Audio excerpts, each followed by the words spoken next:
Yeah. From the sandlots to the spotlight. From the Negro leagues to the big leagues. This ain't just baseball. This history. This culture. This is stolen bases. Yeah. Save that first. Hey, what's good, family? And welcome to Stolen Bases once again, where stories are rich, the history runs deep, and the culture always has a seat at the table. We're here to celebrate the past, challenge the present, and inspire the future of Black baseball like never before. So whether you're a lifelong fan or you're just now discovering this beautiful game of baseball that we love, grab your glove, pull up a chair, because around here, we're stealing more than bases. We're reclaiming history. Let's get it. I'm your host, Tre Everett. I go by Coach Tre in all these social media worlds and platforms. And I'm not alone. I'm here with my boy, my co-host, my ride or die, 30 plus years in the game together, my man Johnnie King III. Tell the people what's good, man. What's good? Welcome to episode 3. We on this journey, we riding, and it's a long, fun trip. So hop on the ride with us. Let's go. I'm excited, Yes, man. indeed. I'm excited too, man. We were just talking about that before we started recording. That this is not a task for us. This is a joy to do this. The fact that we don't have to do this, but we get to do this, and man, it's just a pleasure to be on this journey with you. And I just can't wait to see what happens from here, man. It's only up from here, and the people, are already giving us our roses about what we're doing, and it's just more to come. I'm sure of it. Absolutely. I'm just along for the ride, as tight as you are, and man, I'm looking forward to it, man. Every time we get together, every time we do this, every time we release a piece of content, it's just another level of excitement, another level of creativity, and another level of truth about Black baseball. Yes, indeed. Well, look, we just go ahead and just lead things off, man, because I think this is going to be one of the episodes that really hit home, especially for the culture, because we're going to be talking about the culture gap, because there is indeed a culture gap that has been established between the Black culture and the baseball culture. It wasn't always like that, but it seems to be that way now. It almost seemed like a few decades ago, baseball and Black culture went hand in hand. And somewhere along the line, things have changed. And we're going to begin. We won't get deep into it in this episode, about some of the changes and how we just don't see the Black presence in baseball like we used to. We're really going to get deeper into that in another episode, but we just want to cover a bit of that and just talk about the culture and where the culture used to be and where it is now. And so I just want to open it up, with this question, and we probably will answer this the same, because when we were growing up, was baseball a part of the neighborhood culture? And since we're from the same neighborhood, the same city, Vallejo, California, what's up to our peeps in V-Town? We know, so I'm just gonna act like the host, and I'm asking you the question. But when we were growing up, was baseball a part of the neighborhood culture? Absolutely, man. It was, growing up in North Vallejo, North Vallejo was a very big, baseball is very big all over Vallejo, Yeah. even part of Vallejo where you lived as well. Mm-hmm. But North Vallejo was very big. And in my neighborhood of Lofus, so many of us on Pepper Drive and Nugent and Lofus, all of us played at North Vallejo Little League. So yes, it was definitely big in the neighborhood, from, like you said, like we said in previous episodes, playing strikeout, playing in the yard, and every chance we got to go to the actual field to play just made it so much more fun and memorable. Playing strikeout on the baseball field right up the street from the house was just so much fun. So yeah, it's part of the culture, not only just being a kid playing, but seeing the older guys in the neighborhood come home from their games with their uniforms on and their baseball bags and stuff like that just made you just want you to be a part of that culture, made you want to be a baseball player. Like, when I grow up, I want to be like him, a teenage guy from up the street that's playing baseball. We're looking at them like, there are major leaguers, because we see them every day. You know what I'm saying? So Absolutely. yeah, definitely, for sure. Yeah, I concur, man, because, while you were in North Vallejo, I kind of split time between Central and South Vallejo. I had one grandparent in Central Vallejo, and another one in South Vallejo. And, I played Little League baseball at Vallejo Little League, Callan Field. Everyone called that, the uppity, uppity Little League, because, our field was kind of like a mini baseball stadium. Hmm. So we had some, some nice facilities at Callan Field, and so we were sometimes labeled, especially there were black players, but it was like more white players at Callan Field. So we were called somewhat soft every now and then, but not me, because I had roots in South Vallejo. So while I was playing at Vallejo, um, most of my neighbors and the kids that I grew up with were playing at Wilson Park, and we Yeah. know the legacy of Wilson Park. Hmm. Them little kids could ball out at Wilson Park, For sure. just like North Vallejo.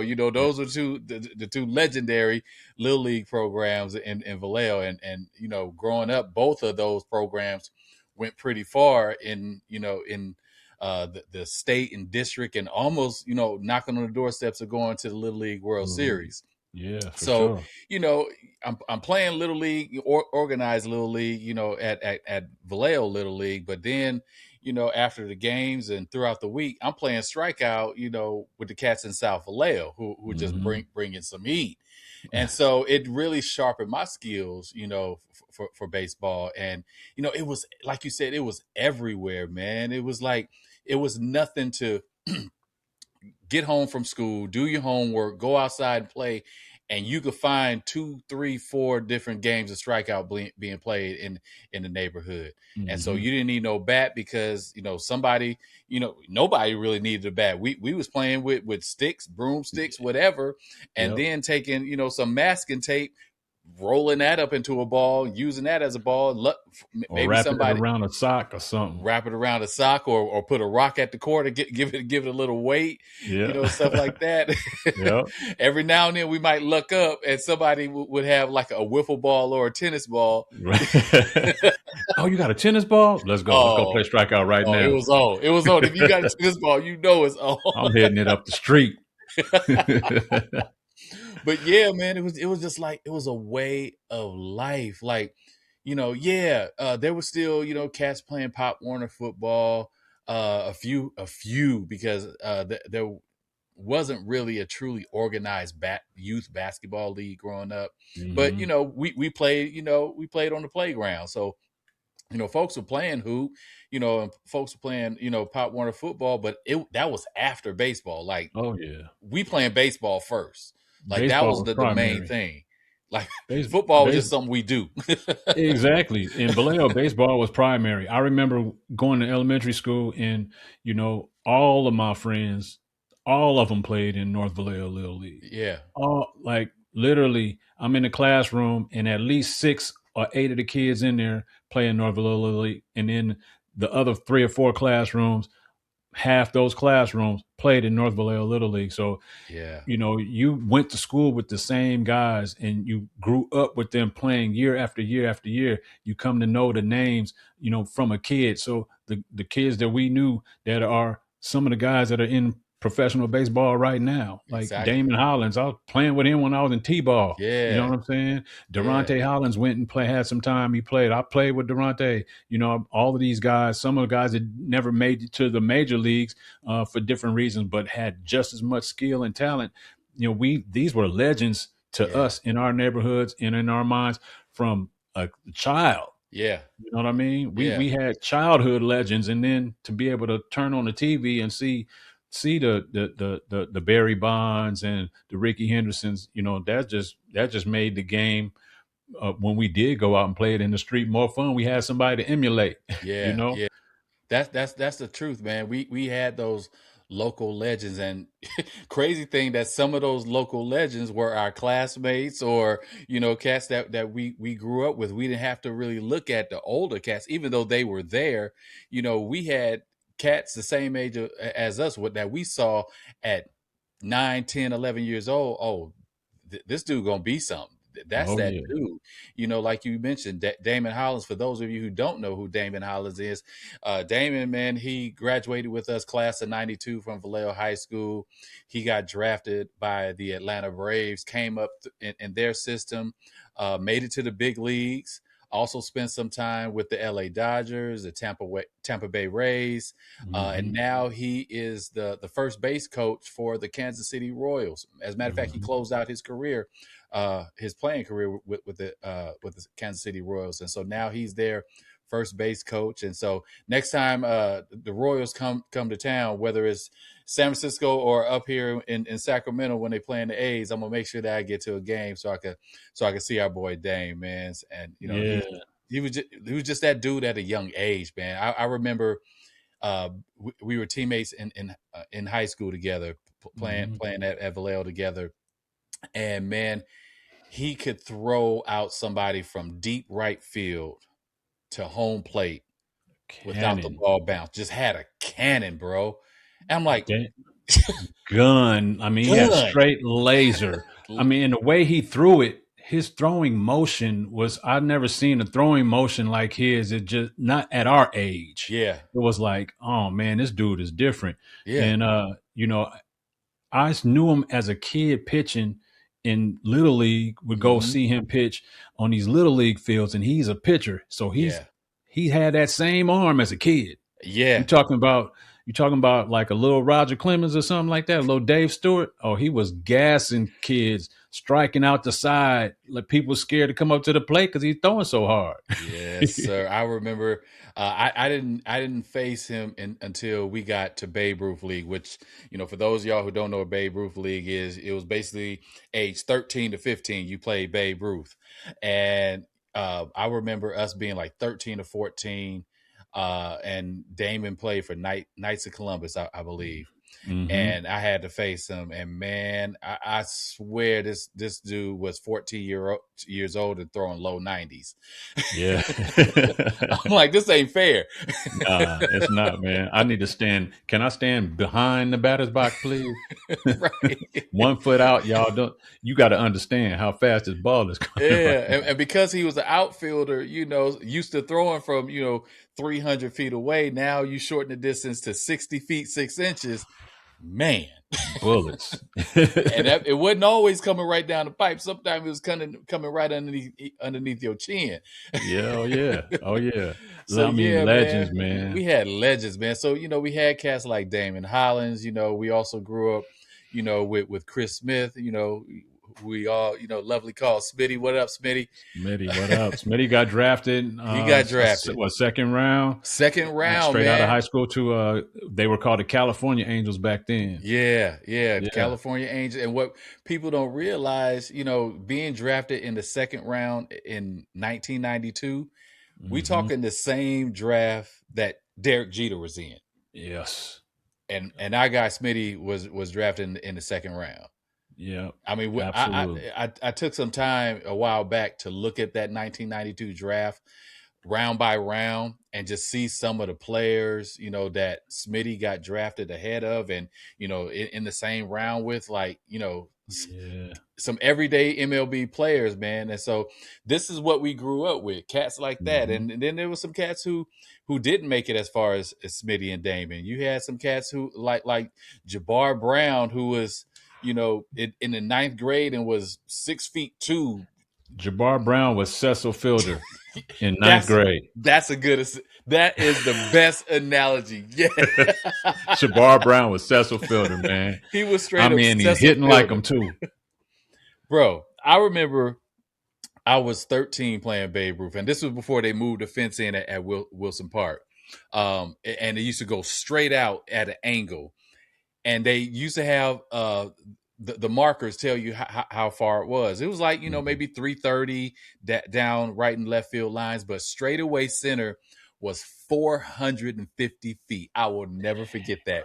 Straightaway center was 450 feet. We are 13-year-olds in Babe Ruth, and Jabbar Brown hit a home run straightaway center. Man. That ball went over 450. This is not no folklore. 13, bro.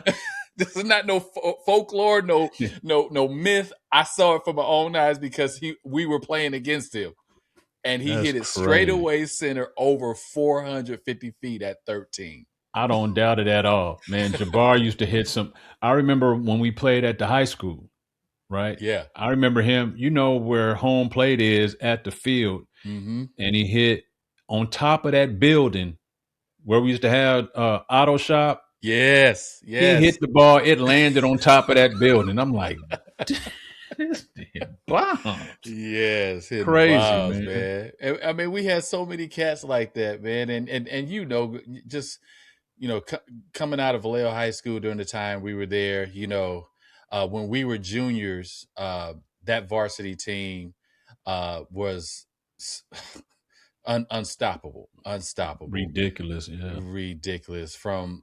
I mean, from the starters to the bench, Oh yeah. and I was just grateful to just be able to put on the uniform. But those cats were just legendary, and I don't think I used to think that Vallejo was some type of anomaly. I hmm used to think, what is in the water in Vallejo for us to crank out these players like this? And so after I got married, I moved to Georgia in 2000, and shortly after I got there, I started coaching my son's hmm rec ball team. And I mean, he was probably 7 or 8 years old at the time, but it was an all black, yeah, all black little rec ball league. Like every team from top to That's bottom, 1 through 12 was black. that's dope. Blew my mind. Blew my mind. I'm like, Yeah. wow, I know you did ain't I never just seen nothing like that. I never seen nothing like that. I just thought I had arrived at Black Mecca or something. And so, and all these kids love the game. And I'm like, okay, Vallejo isn't the anomaly that I thought it was. There's more communities where Black culture and baseball are married together. And these Mhm. kids, like I said, I'm a grown adult at this time, and I'm seeing 7 and 8 year olds loving the game so much that not only are they at the park to play their game, but they're there early so that they can, have a game of strikeout. Like I'm seeing the next generation play strikeout. I thought that Yeah. was, a lost art. They playing strikeout. They gathering together. It was a family event. Parents in the parking lot, with their grills going and stuff like that. Maybe even some of them had a little something to drink and smoke, but Yeah. they But they kept it out away for there. the kids. But they out Yeah. there. And you saw, not only the teen moms out there, but you saw dads out there. You saw the Mhm. entire family out there, and it was such a beautiful thing to see. It just reminded me so much of Vallejo. You saw mom and dad out there, supporting the kids, parents and community leaders coaching, or Mhm. being involved in the league. So it was Mhm. such a beautiful thing to see. And some local legends, came out of that area of Georgia that I lived in, and it became a baseball powerhouse. You had some guys, that I was coaching or was coaching against, who end up getting drafted. So it was just a beautiful thing to see. But even there now, there's a bit of a decline. It's not as a Mhm. rapid decline as we've seen in Vallejo, but you do see that the decline happening even in spaces like Georgia. So yeah, man. So I think so many Black communities have these same memories that we're talking about, and I'm sure Mhm. somebody out there is probably listening, and this is probably bringing up memories. If you're not from Vallejo, you're probably thinking about your hometown, and there's probably some memories of some local legends even before you start turning on the TV and watching all the greats. There was somebody in your neighborhood that you could follow after and just say, yeah, I want to play like that dude. And so that's what baseball does to us, man. And I think, many younger listeners uh, may not realize that there was a time when Black America produced stars at every level in baseball. We know the Mhm. names like, Willie Mays and Hank Aaron and Bob Gibson, Reggie Jackson, Rickey Henderson, all these names, but they weren't exceptions. They were Right. just part of the pipeline, bro. Like Mm-hmm. what we're just talking about with with local legends. I'm pretty sure if you were to ask and talk to a guy like Reggie Jackson, who's from Oakland, California, and I'm pretty sure he could name off the top of his head, at least a half a dozen guys who he thought was better than him Oh that yeah, came from his neighborhood. that may And now they even played, may not have made it yeah, at all. Yeah. yeah, due to Oh, maybe circumstances or whatever, or just didn't get the opportunities that Reggie got. I'm pretty sure each of us, have that one dude or maybe multiple, who was that dude who just, didn't make it, but because of his gift, it led the way for somebody else, to have their gift shine, oh and yeah. so it just leads me to ask this question, you know, and it may be different for each community, depending on where you live. But when did baseball stop being one of our primary sports? It, like we just talked about it at the opening, baseball was the sport. Yes, It was no question. especially in our city. Yeah, you when somebody new come into the neighborhood, Vallejo was like the Sandlot, the movie Sandlot, which is Yep. my Yep. favorite, my favorite baseball movie, hands Yeah. down, is the Sandlot. It's But up there for Vallejo sure. was like that. If a new kid come to town, your first question is, "What's your name?" Second question is, "You play baseball?" Hmm. Exactly. You play baseball? Let's go. Yeah, Let's play some strikeout. Can you exactly. hit? Can you hit? That's probably the next question. Can you hit? hmm So, in your mind, man, when do you think baseball stopped being our community's primary sport? um, I don't know what actually happened or occurred that forced that issue. Um, but I just can imagine maybe the popularity of other sports, gaining more attention. hmm I remember there was a time where, like you said in Vallejo, where baseball was everything. I Yeah. remember it was kind of, for me to hear somebody playing football, it's like, you playing what? Pop Warner football? What's that? Right. Like, you know Exactly. what I'm saying? That's what it was. Like, what's that? Yeah. It wasn't no such thing. I mean, not that it wasn't a such thing, but people in Vallejo really wasn't playing basketball as kids. Like Ah. basketball wasn't a thing for us because we was outside. We Yeah. was outside kids. So baseball is outside. Um, Yep. I don't know when. I can only imagine that maybe as as basketball became more popular and the superstars became more, during the Michael Jordan era. Now it's like, oh, I want to dunk now. hmm I want to hmm be able to fly like MJ. You know, that's kind of the only thing I could think that maybe the table started to turn. Yeah. The other turning table might have been the fact that the MLB program used to exist. I Yeah. mean, not the MLB, the RBI program. RBI. Yeah. Yeah, used to Yeah. exist where major leagues was really invested in all these little community leagues, making sure that they can breed young talent. Yeah. I think at some point there became a disconnect there, and the major leagues kind of backed out, and though a lot of the youth leagues stopped receiving the funds and the resources necessary to help keep the league going. And Yeah. I think the combination of all of that um, had a lot to do with it. You know. I agree. I agree. And I was thinking about this question, and I kind of put the starting point of baseball starting to die out in our communities, and it's not putting blame anywhere, but the Jordan era. You just mentioned it, but when that Jordan era came in, it really made basketball seem so much more cooler than any Hmm. other sport, because Nike had put a machine, a marketing machine behind Michael Jordan. Hmm. Because in we were in high school in the early 90s.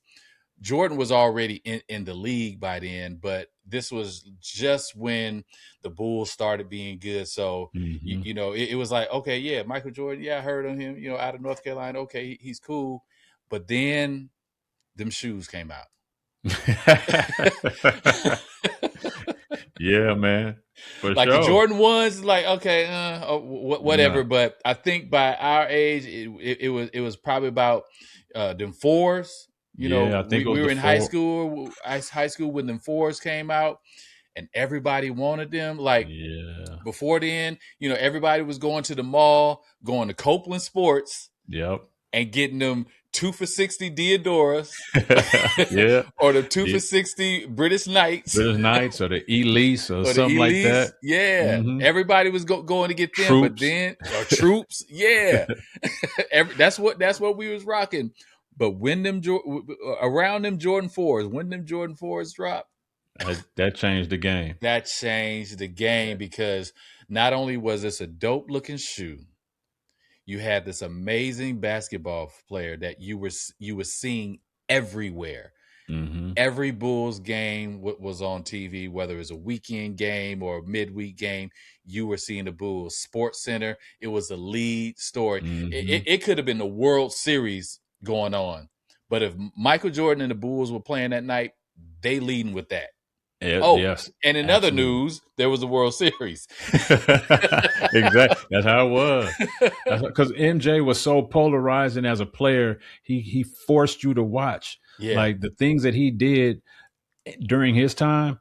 Nowadays, we see a lot of players doing some of those things. Mm-hmm. But back then, he was one of very few that Yeah. could fly like that could dunk like that Yeah. can make it look really good while they're in the air. Now we got a Mhm. bunch of guys that can do that. But back then, it wasn't too many that was doing that. It wasn't He too was many. one of one. Yeah. Really, when it came to that. And so you're right. Like it made him so cool. It made basketball so cool. Those shoes came out. Everybody wanted to wear them. And then we attached the shoes, the freshness, the cool, the swag of the shoes to Michael Jordan, which is a black basketball player. So now we want to be black basketball players. Yeah. Like our sports, our baseball heroes coming up, Reggie Jackson and, Rickey, Henderson, Bonds, those players, but they didn't have a shoe. No. They didn't have commercials. No. They wasn't in movies. They wasn't flying through the air. Yeah. You know what I'm saying? Exactly. Like we could go to Foot Locker and get Michael Jordan's shoe. We couldn't go nowhere to get them feelers that Barry Bonds was wearing. Right. No, exactly. We couldn't. He was the only cat in the MLB wearing some feelers cleats. Like that was fresh too, though. It was fresh. Now they was dope. I would not lie. That's really some swag. Like he had his own swag. Like he had his own swag, but feelers. the thing is, we couldn't get it. Yep. And so, I think, Major League Baseball really missed out on that opportunity. They had opportunities like, when them Griffey shoes came out, Griffey shoes went hard still to this day. If I can find a pair, I'll snatch them up today. The Deion Sanders Prime shoes, those weren't football shoes. They started out as baseball training shoes. And so, they just missed out on opportunity of marketing those players just as hard as MJ. But I think that MJ train was moving so full speed ahead at that time. It was too little too late by then, because, you Gatorade got it right, in that song, I want to be like Mike. Truly everybody wanted to be like Mike, not only for his prowess on the court, but you wanted to be who he was off the court, because they would show him pulling up to the game in a Ferrari, and he's stepping out in that dope, 3-piece, Italian custom-made suit, So with the walk, everybody wanted to be pigeon toe. Everybody trying to walk like Michael Jordan, right? And so you did. He was the first person that you saw walk into the arena. Now we see that every night, whether it's NBA, NFL, Major League Baseball, still slow about that. But I mean, stuff like that, creates interest. Like I'm tuning in early because I want to see what Allen Iverson wearing to the game tonight.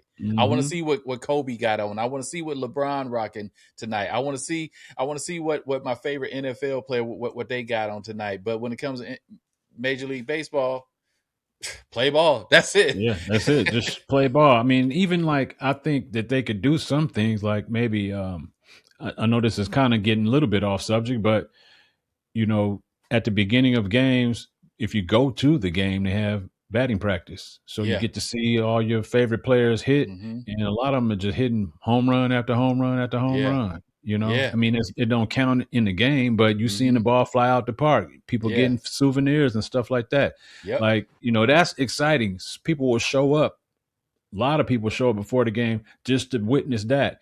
That Yeah. kind of stuff baseball could take advantage of, but I know the game is so long Yeah. already that if you try to put a little bit of batting practice on TV before the game, it's like who gonna watch that? But they got to find a way to capitalize on it, man. They do. You have players that might be someone's favorite player that they might not ever get a chance to see them hit a home run or hit a Mm-hmm. home run in a game. But if you catch them in batting practice and watch them hit home runs, the fans of that individual might be have the exact same level of fandom as if they seen them do it in a game. Yeah. And or you all of a sudden I see this, you know, this shortstop that doesn't really hit a lot of home runs, you know, in the regular season. He might hit 12 by the end of the season. Yeah. But at batting practice, He he he hit about cranking them 30 out. of them. Yeah. Yeah. You know what I'm Yeah. saying? And now I'm a fan of this guy, you know. Exactly. But So stuff I like that, it really matters, man, to have, some access, whether it's, in person or, virtually, to your big stars and your favorite players. And the NFL and the NBA do a really good job at doing that. Baseball used to.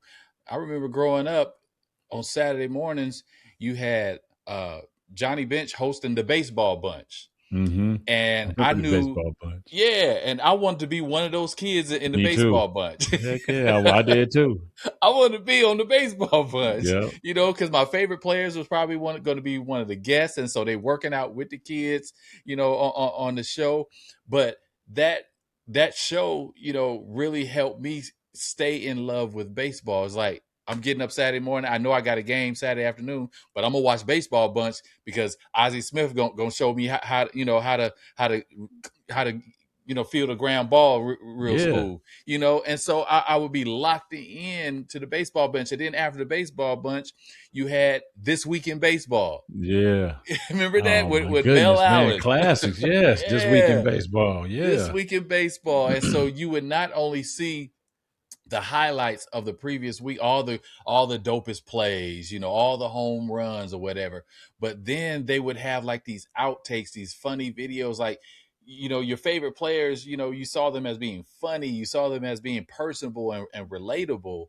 And so Mm-hmm. it just kept you connected to baseball. And baseball doesn't have that now. Nowadays with the I'll just use the NBA for an example, because they do such a great job in marketing, especially to Black culture. Whether it's through commercials, but then the content that they put out. You have before and after games. You got Inside the NBA, with Ernie, Shaq, and Chuck. Genie and Chuck. Yeah. You want to watch that because Yeah. you'll see they almost talk about the game, even though they're former players. They talk about the game as if they was in the barbershop. Mm-hmm. They talk about the game the way we would talk about the game. Exactly. I think that's kind of that's another element that's missing to Major League Baseball right now. Kind of the reason why we're taking the approach we're taking to bring maybe some of that kind of element back. But you're right, like that is definitely missing.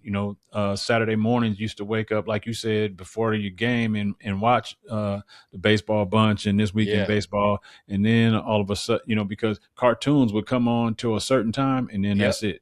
That was it. After like 10 o'clock, ain't no more cartoons. It's other programming. So watch the baseball bunch after cartoons and watch This Week in Baseball after that. Now, everything else takes precedence, and baseball is taking a back seat on every kind of network. I think most people look at baseball as a slow game, as a game that if they never played it, it's hard to understand. It's really not. But, if you never played it, I can imagine the rules and like, what are they doing, but, I think America is definitely missing that element of exposure of baseball to people at times where they're probably at home watching. And now with social media, people aren't sitting at home watching TV like that, tuning in. They got their phones and they're just on the go. Everything's second to second. And it's challenging. It's challenging for Major League Baseball right now, as far as that's concerned. True indeed, man. But like we said, it wasn't always this way.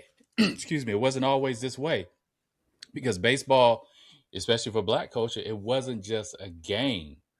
It was family gatherings Yeah. around baseball. It Oh was yeah. community pride. Excuse me. In Vallejo, it was truly community pride. North Vallejo against South Vallejo. Wilson Park against North Vallejo Park. So there was some community pride on the line.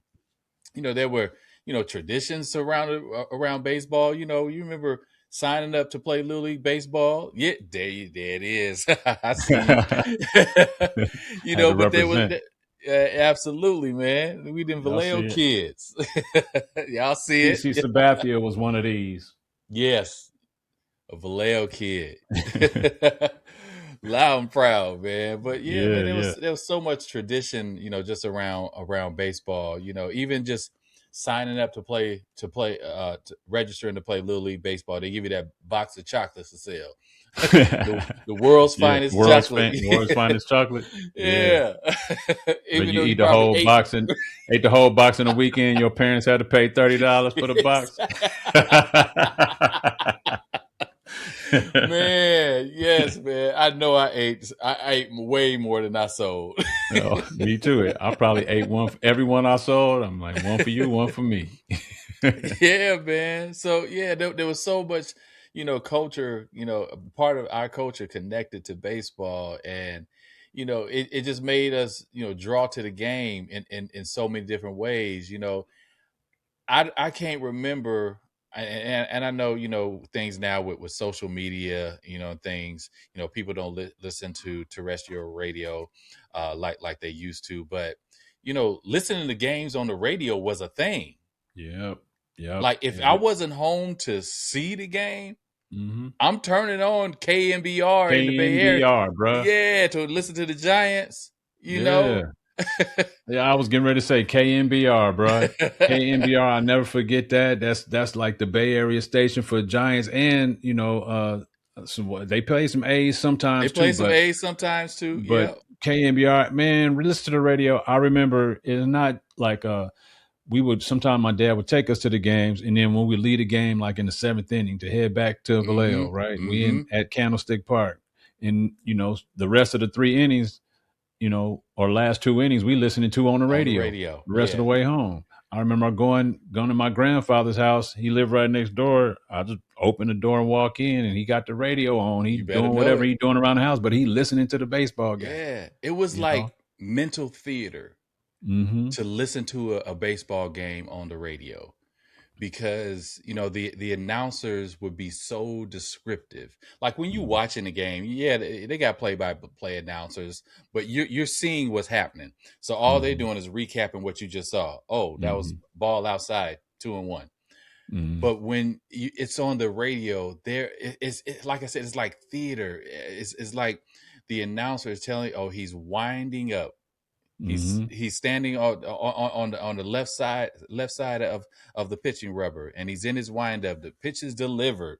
It's a Mm-hmm. swing and a miss. Like you Mm-hmm. can see all that in your mind, even though you weren't there. It's like you could almost see what's happening, and Yeah. you would cheer just as loudly as if you were there when your favorite player hit a home run, and you would hear, whether it's John Miller with the Giants or Bill Yeah. King with the A's, shout out, Barry Bonds hit a home run or Jose Canseco hits a home run. Man, it was Oh nothing yeah. like hearing that on the radio. Nothing like it. And now you have, I know the voice of the Giants, Dwayne Kuiper. Yeah, He's the famous voice behind Barry Bonds' first splash hit and right. his home run hit. His home record breaking home runs. That's synonymous with Major League Baseball. It's like when you hear in the NBA, when you hear Mike Breen make the call, bang, Yeah. bang. Like Yes. that's the kind of same feel that we Yep. used to get when you listen to the radio baseball on the radio, Yes. and their cadence of calling the game in between pitches. They'll Mm-hmm. be silent for a minute and you'll just hear nothing but the crowd. Yeah. So you feel like you at the game. You just hear Absolutely. the roar of the crowd anticipating the pitch. Yeah. He might say, and he's in the windup, releases, and then you don't hear nothing. You hear you hear the ball hit the batter's glove. Yeah. And he'll make the call. But I mean, or you could hear the crack of the bat, and then you hear the roar of the crowd, in the background. Like that right there that's a whole nother level of baseball experience. Listening to it on the radio is its own experience. Listen to a game on the radio, especially if you listen to it on the radio during the playoffs. Oh yeah. Yeah, that takes it to a different level, man. Because sometimes, especially growing up on the West Coast, we still in school when the playoff games going on. Because nowadays in the playoffs, everybody playing night games. But no, sometimes you had them 1:00 playoff games, and we still in school during the day, right? And so I remember like carrying a little small handheld transistor radio, and so when we got out of school at 2:30 or whatever, I'm walking home, listening to the A's, listening because they in the playoffs, about to head to the World Series. Yeah, that was a regular thing, and then really just a thing. Tuning into the radio after the game, listening to the broadcast about the game, listen to them talk about the game.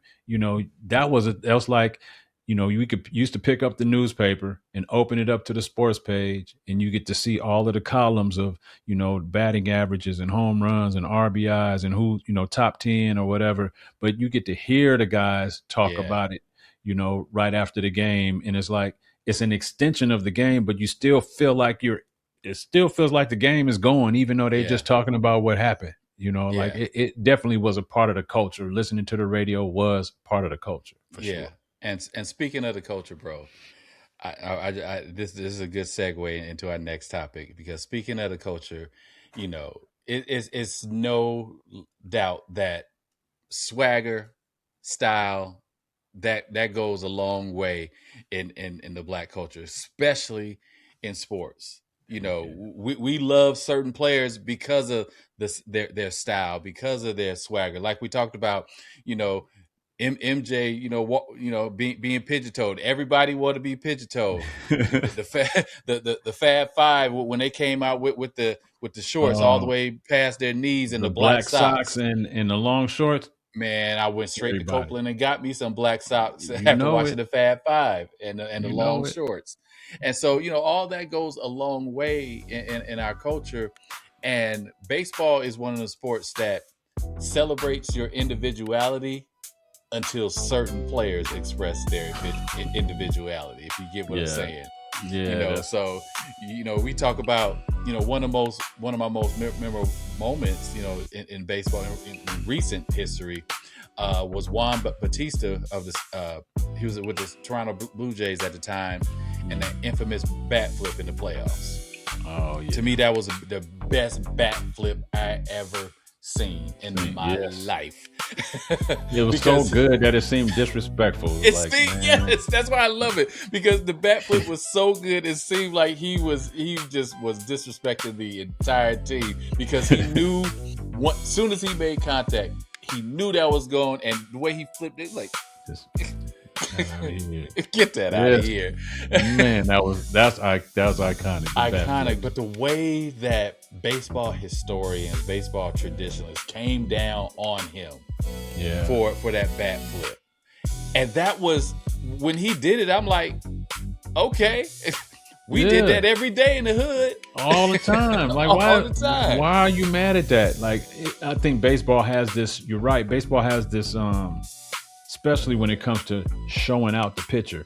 Yeah. It's like, come on. He threw it. So if he strikes me out, he gonna run off the mound and be like, he gonna charge up when he get off the mound. Yeah. So how come I can't flip the bat when I hit him out? Exactly. So you had the bat flips. You even had home run celebrations. Man, I used to love seeing Rickey Henderson hit a home run. He used to pop his collar when he hit first base. Sure, that's raw. As he round the bases, man, that was so cold. Take that. See, most people don't understand that, but if you from the Bay, you understand the importance of popping that collar. Come on, bro. Y'all know Rickey Henderson Rickey Henderson used to run the base and just got him. Like, I loved it. And then the other part of his swag, I think I wouldn't give him credit for it. I don't know who else to give credit for it. But every single player, when we was little, used to after you got a hit, you get to first base, take your batting gloves off, stick them in your back pocket, and let Yes. them the fingers of them Yep. hang out Let the them back. hang. Just Yes. let them hang and flop out the back. Yeah. Man, Rickey was doing that on a regular basis, so everybody was doing that. And if you didn't have batting gloves, you used to just Pull pull your the pocket pocket, out. the Yep. back pocket inside out, just to have something hanging from back there. Exactly, man. We wanted to have that look, have that flashiness because we grew up with that. You know, when you're playing on whether it's the sand lot or in the back lot, or sometimes we would sneak off on the school campus, to play strikeout.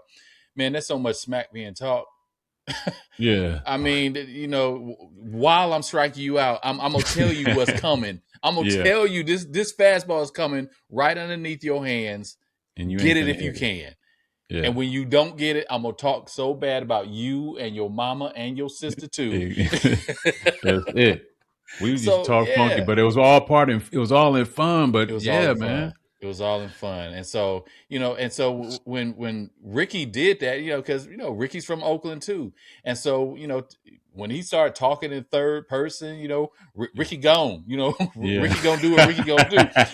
That was nothing because yeah. we're used to that. Oh We're yeah. so used to that. So it's the bat flips, the home run celebrations, and just Even the man, flashy play.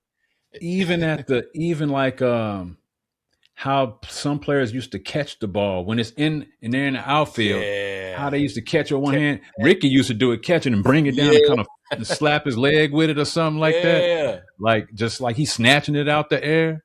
Like Yeah. just so much swag in that. And then players with their certain batting stances, I Oh yeah. mean, you Gary Sheffield, Oh you yeah. know, everybody, with the bat. Yeah.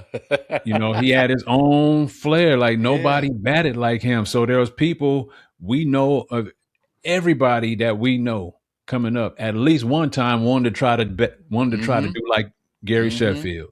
You know what Dude, I mean? I Uh, can remember all the players that I used to try their batting stances to see if they work for me. I mhm. remember being like 9 years old with the low crouch like Rickey Henderson, Yeah. and I tried the Gary Sheffield, with the swinging, bending the wrist. I tried Hmm. Ken Griffey's batting stance. As a Yes. lefty, I tried Griffey's and Bonds batting stance. Bonds was the one that pretty much stuck with me, through Yeah. most of my playing career because him as a lefty, and it was, really wasn't, anything too flashy, but it Hmm. worked, and so we rehearsed that. I mean, Hmm. because we were studying these players, Yeah. we were studied their mannerisms, and we wanted to be exactly like them. You see, my hat is backwards, right? There was a time where there was we in the hood we didn't couldn't afford fitted caps, so we had snapbacks. So Yep. people really wasn't wearing their hat backwards because we Right. had snapbacks and people had Mm-hmm. afros. So they Right. was wearing it the right side and had the puff sticking out the Right. back. Had a little puff. You know what I'm saying? And so then when Griffey, got into the league and he started wearing his hats backwards, Mm-hmm. now that became some swag. I was like, that's why I wore this today, backwards. Yeah. Like the kid, it's like that was his own swag. In addition to how, like you said, stood up he was dang near standing straight up at the Yeah. plate. Yeah. It's like, are you ready? He was like, just throw it. Yeah. You'll see if I'm ready. You'll see. You'll see. Yeah, man. But that was just part of who we were, and who we are today. Style and swagger uh, plays a lot, not just in sports culture, but in Black culture, because there was a time where we were throwing rags, and Hmm. so to have an opportunity to get dressed up was huge for us, and Yeah, we took advantage of it. for So sure. whether it's back in maybe like the 30s and 40s, going out to the clubs dancing and putting on the zoot suits or whatever, or even whether it's going to church and you see us, wearing our Sunday's best, in the three-piece suit, women with the big hats, or especially on Easter, we're going to show out. It's just a part of our culture to have that type of style and swagger. And we take it everywhere we go. We take it from the clubhouse to the church house. Everywhere we go, we're gonna take that swagger with us. One other thing I gotta remember is Barry Bonds. I don't know who started this trend, but I believe Bonds was the first person that I saw doing it.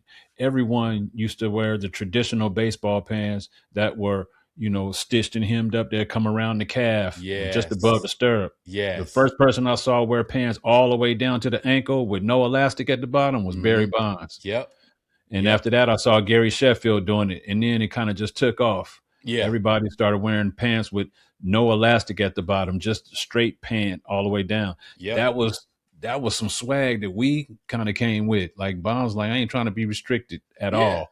Yeah. I just want some baseball pants. Everybody was showing their stirrups, but here come Barry Bonds, and I think it started, with him being on the Pirates, because he would have I remember those black and gold high top cleats that he would wear.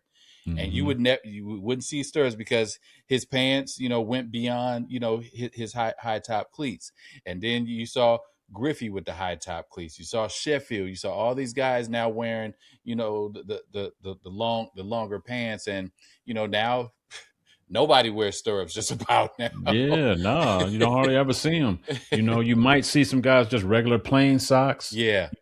Or socks with some, horizontal striping around them just to match the color uniform. But and these days they got all kind of colorful socks that got the team cities on it and all that kind of stuff. Yeah. But yeah, it definitely, the way you dressed coming to the baseball field, the way you felt about yourself when you stepped on the field, when you stepped to the plate, was very important. And your swag had a lot to do with that. Yeah. Like how you wore your uniform, how even down to CC, how he I was turned just his about hat. to say that. Yeah. That's a Vallejo thing, really. That's a Vallejo thing. That's straight Vallejo. If y'all ever watch CC Sabathia, and hold on. Show us how. If y'all ever watch CC Sabathia and he on the mound pitching with his hat like that, that's straight Vallejo. That's straight Vallejo. Because we all did it growing up. And everybody. So he just took that to the big leagues for the world to see. And he got some flack for that. They were saying, that's unprofessional to just put your hat a little bit off center.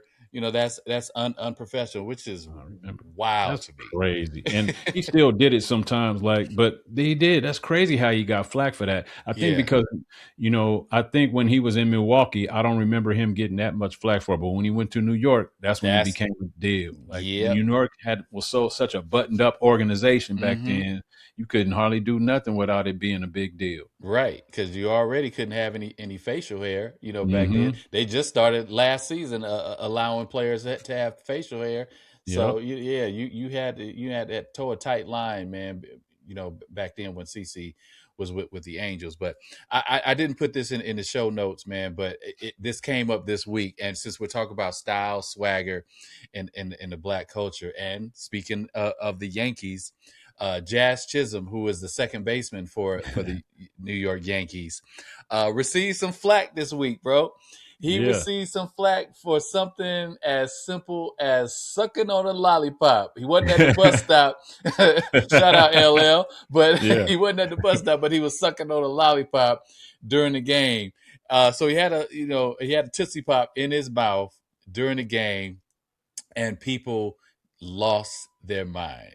They went on social media saying, that he's not being serious, he's unprofessional, childish or whatever. Just called him everything but a child of God. And it was just ridiculous, because if you're mad because a player has a lollipop in their mouth during the game, but you're not upset that cats be out there with tobacco, chewing tobacco in their mouth, spitting all over the place, right? Something that causes cancer. You ain't mad about that, but you're mad about somebody out there just with a piece of candy in their mouth. Yeah, come on, man. Crazy work, man. That's crazy. That really, people will find anything to pick on. Jazz.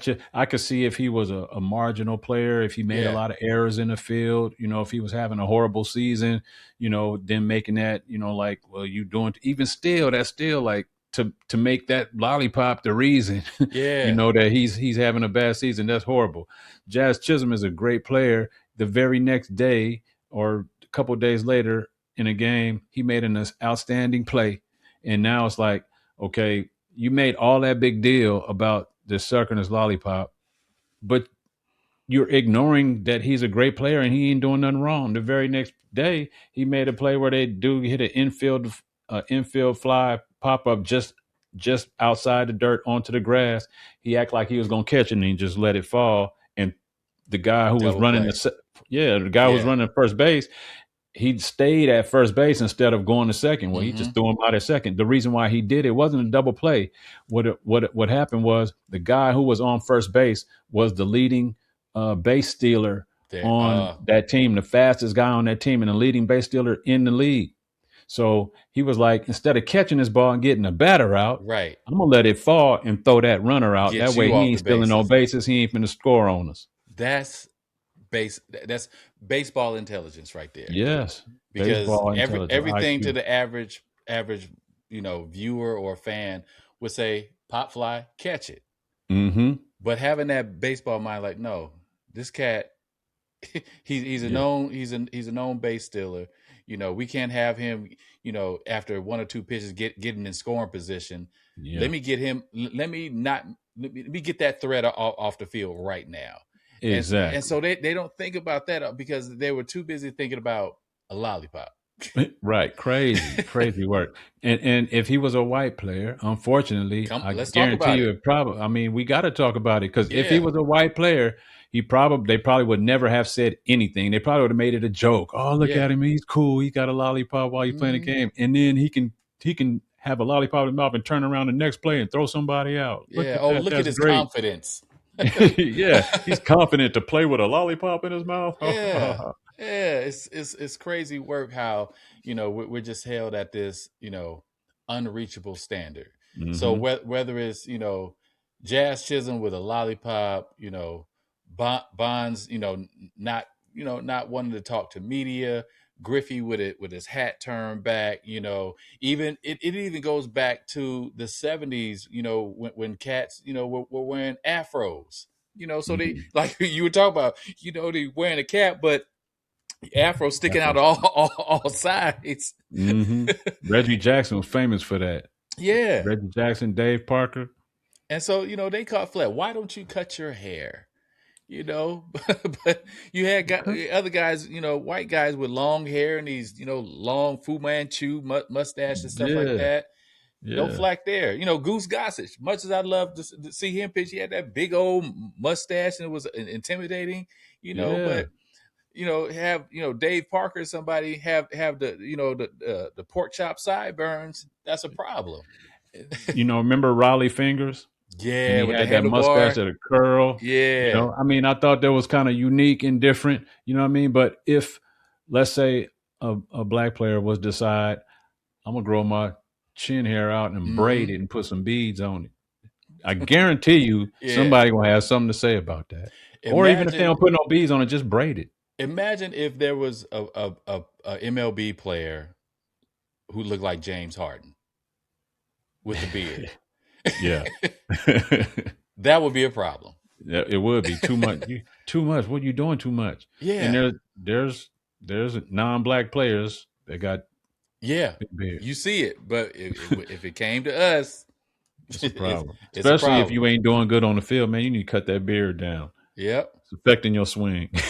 But what the song say? It's cool when they do it. It's a problem when I do Problem it. when I do it. We know the other part. Yeah. In my head, I was like, don't say it. But I was thinking it. Me too. Me too. Forgive me, Lord. But man, just to to just talk more about just the culture gap, and like I said, we're going to definitely get into this in more detail in another episode. But just we cannot leave this episode without asking the question: why aren't more black kids playing baseball today? And so we look at there's so many factors on why, and as someone who has not only played the game, but I've coached the game from, rec ball to travel ball to varsity high school baseball. And I had the privilege of coaching in Georgia. So I coached some all black varsity baseball teams. So I know Oh. we have a presence in the game. But when it comes to them playing beyond, the free ball, like, you know, high school or neighborhood ball, because there are not as many opportunities to be seen, to Mm-hmm. be taken to the next level, whether it's college or to be drafted, playing just high school. We Mm-hmm. came from a time to where you only had to play high school ball and you was getting drafted. That's it. Yeah. But nowadays, cats have to be at one of these national showcases. We just saw, this week, Major League Baseball has now started having a combine like the NFL. And so Mm-hmm. they had this combine. I believe it took place in I believe it was in Houston. And so they had, high school, college players from all over the country come to this combine. That ain't cheap, because you got to Nah. fly there, hotel, you there for a week, Yeah. and there's no guarantee that, next week when they have the MLB draft that you're going to be drafted. Exactly. And and in addition to those new rules we talked about last week, what Yeah. MLB is trying cutting out high school drafts. I mean, it's almost impossible. At this point, you have to be a high school graduate, a working adult to be able to afford to go to the combine. You have to stay in shape while you're Yeah. working to get that opportunity. And you got to make a good enough tape or something to get that, just get the call to go to Yeah. the combine. And Exactly. how can you do that if you're not playing the sport? If you're not given an opportunity to Hmm. play and put together a highlight reel and get that experience, like Yeah. that's sad for African Americans in baseball today. Yeah. In my opinion, it's just a sad proposition we up against. Yeah, man. Boy, you know this, but our audience probably don't know this. We do have day jobs, so Yeah. Oh yeah. my day job, yeah, I work at a university. I work at the University of California, Davis, and baseball season just ended at the college level. But sometimes, on my lunch break, I'll go over to the baseball stadium and I'll watch them, whether they're practicing, having batting practice or whatever, or if there's a game, I'll may pop in for a few innings and check out the Mhm. game. And so I was sitting next to one of the players' parents, and just talking about their role, their son's road to getting to play Division I college baseball. And Mhm. so they were talking about how it started for them playing travel ball at the age of 8 years old. Like 8. 8, travel ball at 8. Travel ball at 8. Been playing travel ball 8 to 18. uh Going, started going to showcases at the age of 14. Mhm. And then of course, having to put together these, these highlight tapes and stuff like that. And then you have off-season trainers and all this stuff. So I just asked, I said, so in a given year, how much did it cost you, to get him here in any given year between the age of 8 and 18? Mhm. And so the dad said we easily spent on baseball alone about $20,000 a year. That's that's wild, man. For a kid that young to, I Yeah. mean, I can't even imagine spending that much money on. I mean, maybe my high school age son that has high prospects of Mm-hmm. going somewhere. Like, okay, we need to put you in this camp now because they're saying you're right here. You just need this exposure. Yeah. I can see maybe a year or two of that if you have a kid that's a high level Mm-hmm. prospect. Outside of that, I can't see spending Yeah. that kind of money and all of that time, all of those resources to take a kid week after week to these travel ball tournaments. I've been in that environment. Yeah. I've coached in leagues that, at the end of end of the season, they have an all-star team, and then that all-star team they put together and they run them through travel tournaments. Yeah. I've been part of that before. Even that gets very taxing, Yeah. because at the end of the day, there's no end to that. That's just an all-star team. The next year, you might not even make the You all-star might team. not So, even make it. that's crazy, man. Yeah. Yeah. So, it just boils down to we're probably missing out on future Hall of Fame level players because they just can't afford the exposure. They Yep. can't afford, the cost for travel ball. Their families can't afford, the cost of equipment nowadays. My mom, I remember going to Big Five Sports and asking my mom for a new aluminum bat. And at the time, that aluminum bat probably cost about $60. Mm-hmm. And my mom was like, "You got $60? You must have lost your mind." Yeah. And so now when kids go and look for a bat, man, them bats starting out at $400-$500. Yes, man. If you want a decent bat these days to compete with everybody else you're gonna be playing against, yeah, Mm-hmm. you spending at least three Yeah. at At minimum. That's minimum at the three. low. That's Yeah. on the low. Yeah. You getting the basic. Now you Mm-hmm. can get a bat for $60, but They ain't doing they nothing with ain't gonna do you nothing. They ain't gonna do nothing like bunting every time you. right. No matter how hard you swing, like you bunting. Right. And it might not even meet up to code because now, these travel leagues, depending on the travel tournament that you're playing in, your bat may not meet the specifications. Like If they your bat have, don't have this stamp on it or right, have this this got to have this regulation on stamp it, or got to be drop 3 or drop 4. yeah, Man, it's so much it goes into the game, or you may be playing, normally used to playing with an aluminum bat, but now you're playing in a wood bat tournament, and we know, you lucky if a wood bat lasts you a month before yeah. that thing crack. You're not Mhm. like in the major leagues where you got a limited supply. You got to go right back and pay another $80 for another wood bat. So And yeah, just when the when cost. you a younger kid trying to swing a wood bat, you don't get the same pop off the bat as you do an No, aluminum bat. So it's absolutely kind not. of discouraging It if is. if you don't know how to hit with a wood bat. It's kind of discouraging because it's like, man, I'm crushing these balls, but they ain't going nowhere. Right. Exactly. I don't like Oh this. I don't man. like this I tournament. don't like this, man. I ain't playing this game no more. Where my Jordans? For, for real, man. My basketball.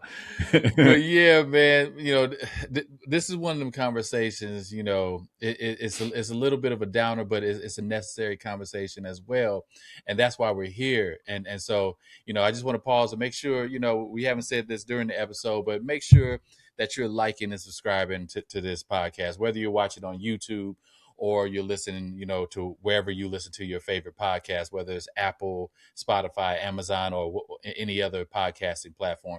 Make sure you hit that subscribe button. It goes a long way to making sure that we're able to continue to do this and just give you, these kind of conversations that are necessary. We're talking about the past, we're talking about the present, and of course we want to talk about the future as well, because our goal is to really make this show a catalyst for the younger generation to develop a love for baseball. Not to, one day be a future Major League Baseball player, but just to have a simple love for the game, so Yeah. that they would, want to go to a ball game, so that they would want to take their children one day to a ball game and enjoy just the experience of baseball. And so that's what this show is truly about. And before we hit our seventh inning stretch, I got a question for you, Ben. And All right. of course, with all our questions, there's no right or wrong answer. But if you had $1 million, and that's always the number we use. If you had What a you gonna do million with it? dollars, If you get $1 million, what you gonna do with right? it? But truly, if you had $1 million to grow black baseball, where and how would you invest it?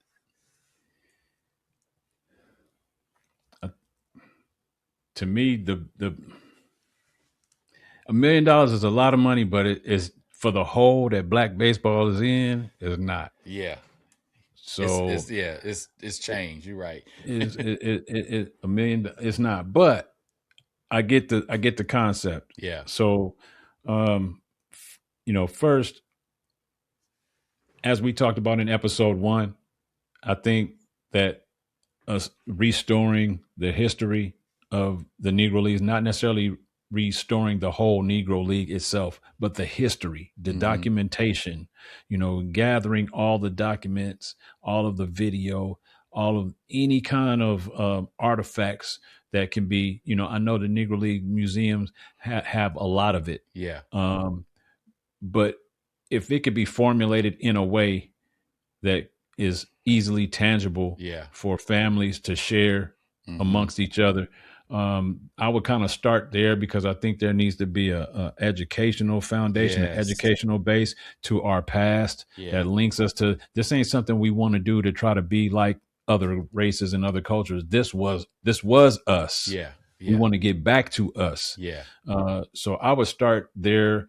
I don't know, that might be a 30, 40, $50,000 type of program deal to put something like that together. Yeah. But after that, I would want to plant some fields in predominantly black I neighborhoods, love that. develop some baseball fields in some, predominantly black neighborhoods across the country to start a nucleus, a base of programs where, we encourage fathers, and community leaders of our people Yeah. to come to, let's coach some kids, let's Yeah. bring some kids together, I love let's that. start at the younger ages and then build this league up and let them keep playing here. So that's kind of where my mindset Yeah. is maybe taking some money, building some fields, planting some fields in all black communities, and giving them some starting resources to help their league be Mm-hmm. successful and help out the kids in the area who might not be able to afford to play.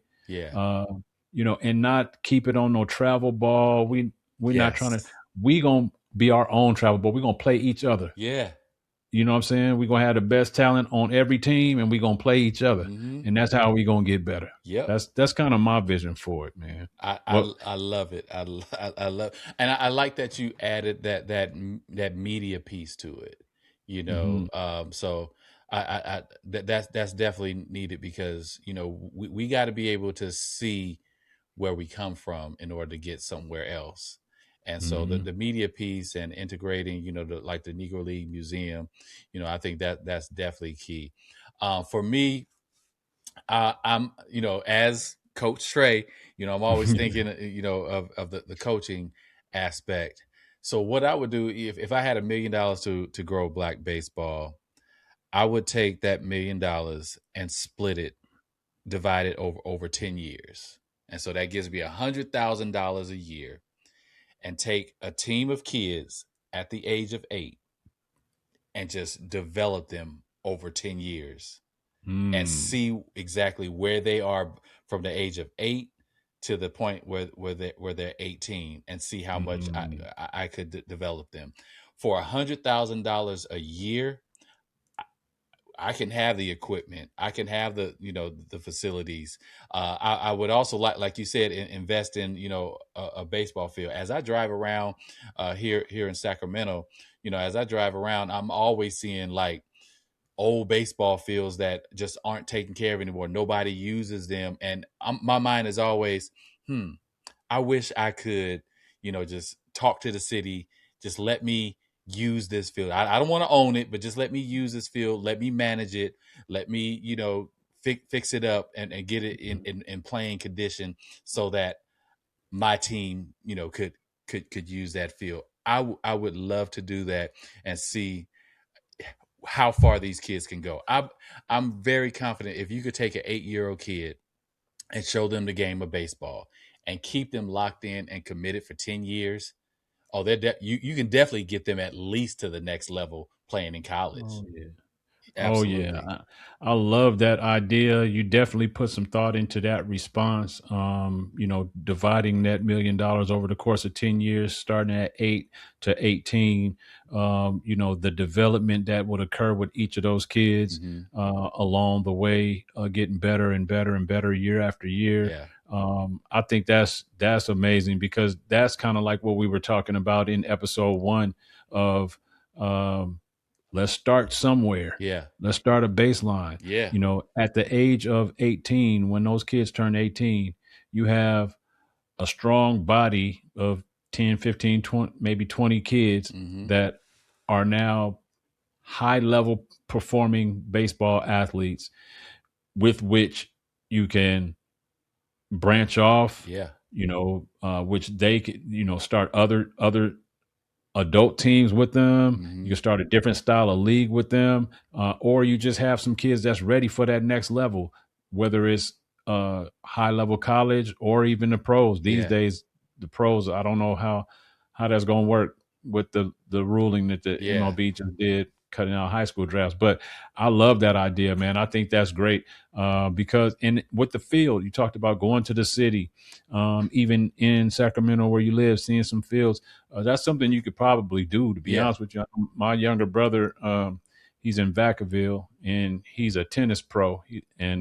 Was a tennis pro at Browns Valley, which is Yeah. in shape fitness center, but they had tennis courts out there. Yeah. Well, when they closed that in shape down, he didn't have a place to teach his tennis student. He had Yeah. a huge tennis community from little kids, 4 or 5, all up to grown people.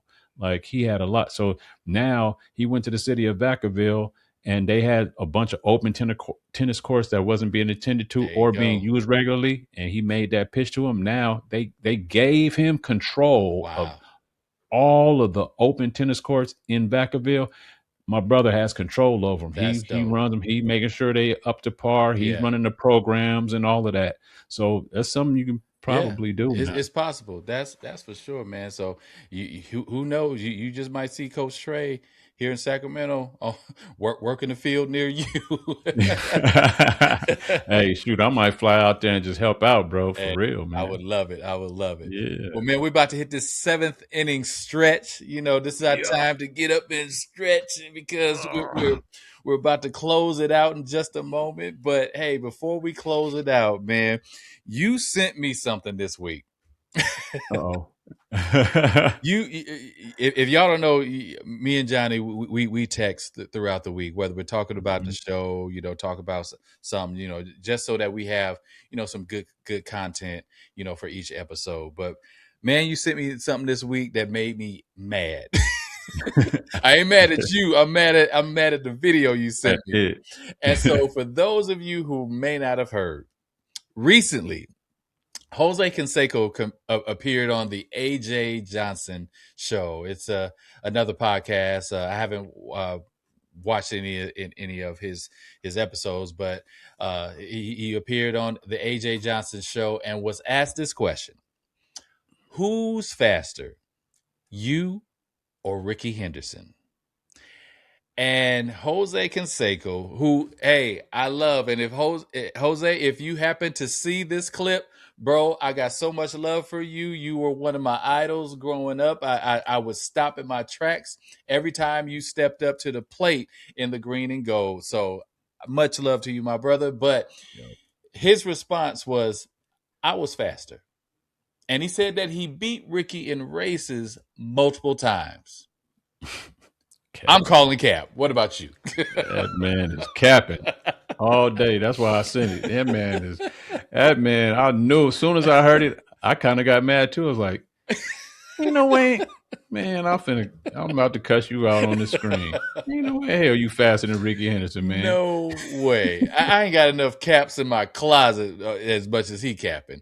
Man, ain't no way. No matter how he tried to describe it, he went on to talk about this and that. And, yeah. And Rickey, the guy asked him, would Rickey say that? I don't know what he would say, but I know I'm faster than him, and I know I beat him several times. And you know what he would say. Hey, you know what he would say. I need more of them A's back in the day to co-sign on that one, because I ain't believing that. Because he said that after Rickey left here. Because you wouldn't say that when he alive, because Rickey showed up would have said something. And I'm speaking like Rickey. Rickey gonna tell you what's on his mind. Rickey gonna tell you. Yeah. He's standing in front of you saying, Rickey gonna tell you. Yeah. But I just can't see it, man.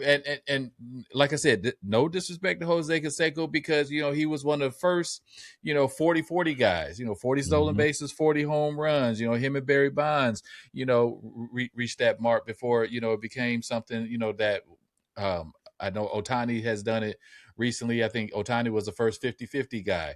But, Jose Canseco was one of those trailblazers as a big dude. This cat is 6'4", a good 230 pounds, and stealing bases. Yeah. So I give him his props. I believe Jose Canseco has above average Major League Baseball speed. I will give him that. I agree with that. But Rickey Henderson has supernatural speed. Ridiculous. One thing I never seen Jose Canseco do that I have seen Rickey Henderson do, I ain't never seen Canseco steal from second to third. Right. I'm not saying he didn't, but I don't remember it. But I seen Rickey do that on a regular basis. He broke the stolen base record stealing third. Yeah. Which is the hardest base to steal home. Besides home, right. Yeah, and Rickey stole home multiple times. I never seen Jose Canseco do that. No.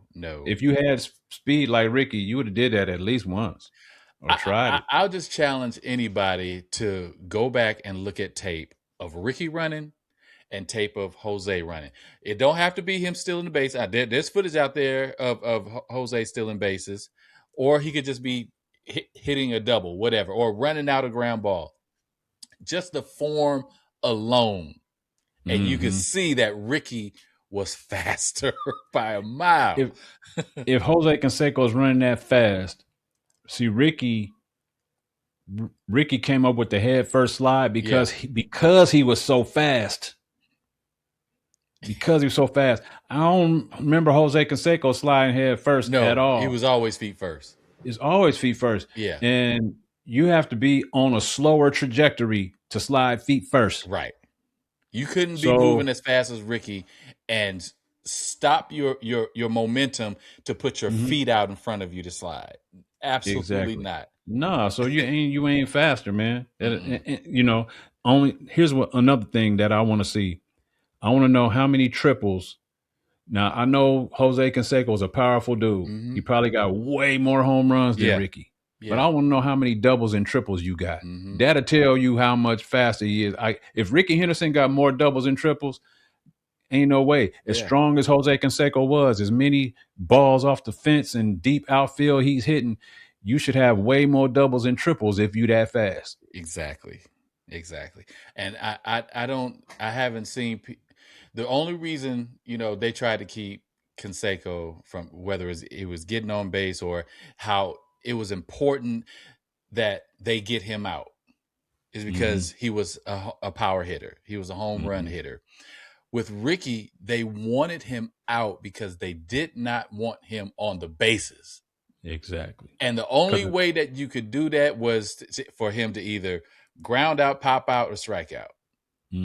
Because if you walk him, he on base. Yeah, he's gonna get a hit.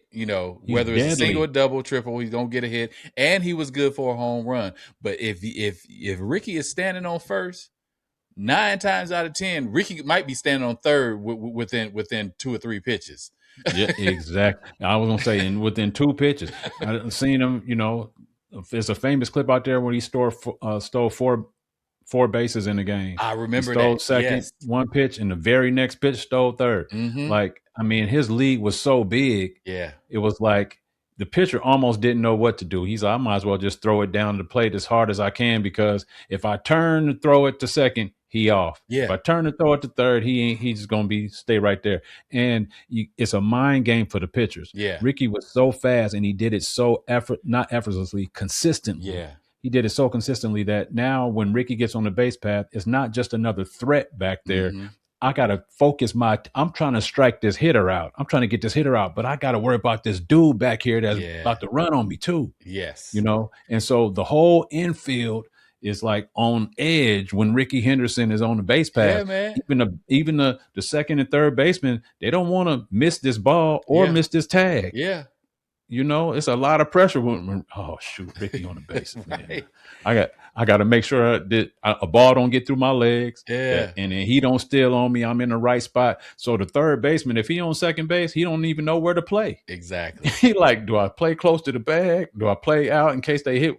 Like it's a challenge every Yeah, single time, man. I remember, and I don't know if television broadcasters was doing this before Rickey, but I only remember them doing this when since Rickey was the Mm-hmm. split screen where you would have the regular camera angle that you would see, the pitcher, throwing the ball to home plate, and then they would have a split screen where you would see, Rickey on first. Yeah, on a, And I don't remember seeing that until Rickey came along, because you mm-hmm. wanted to see him take off.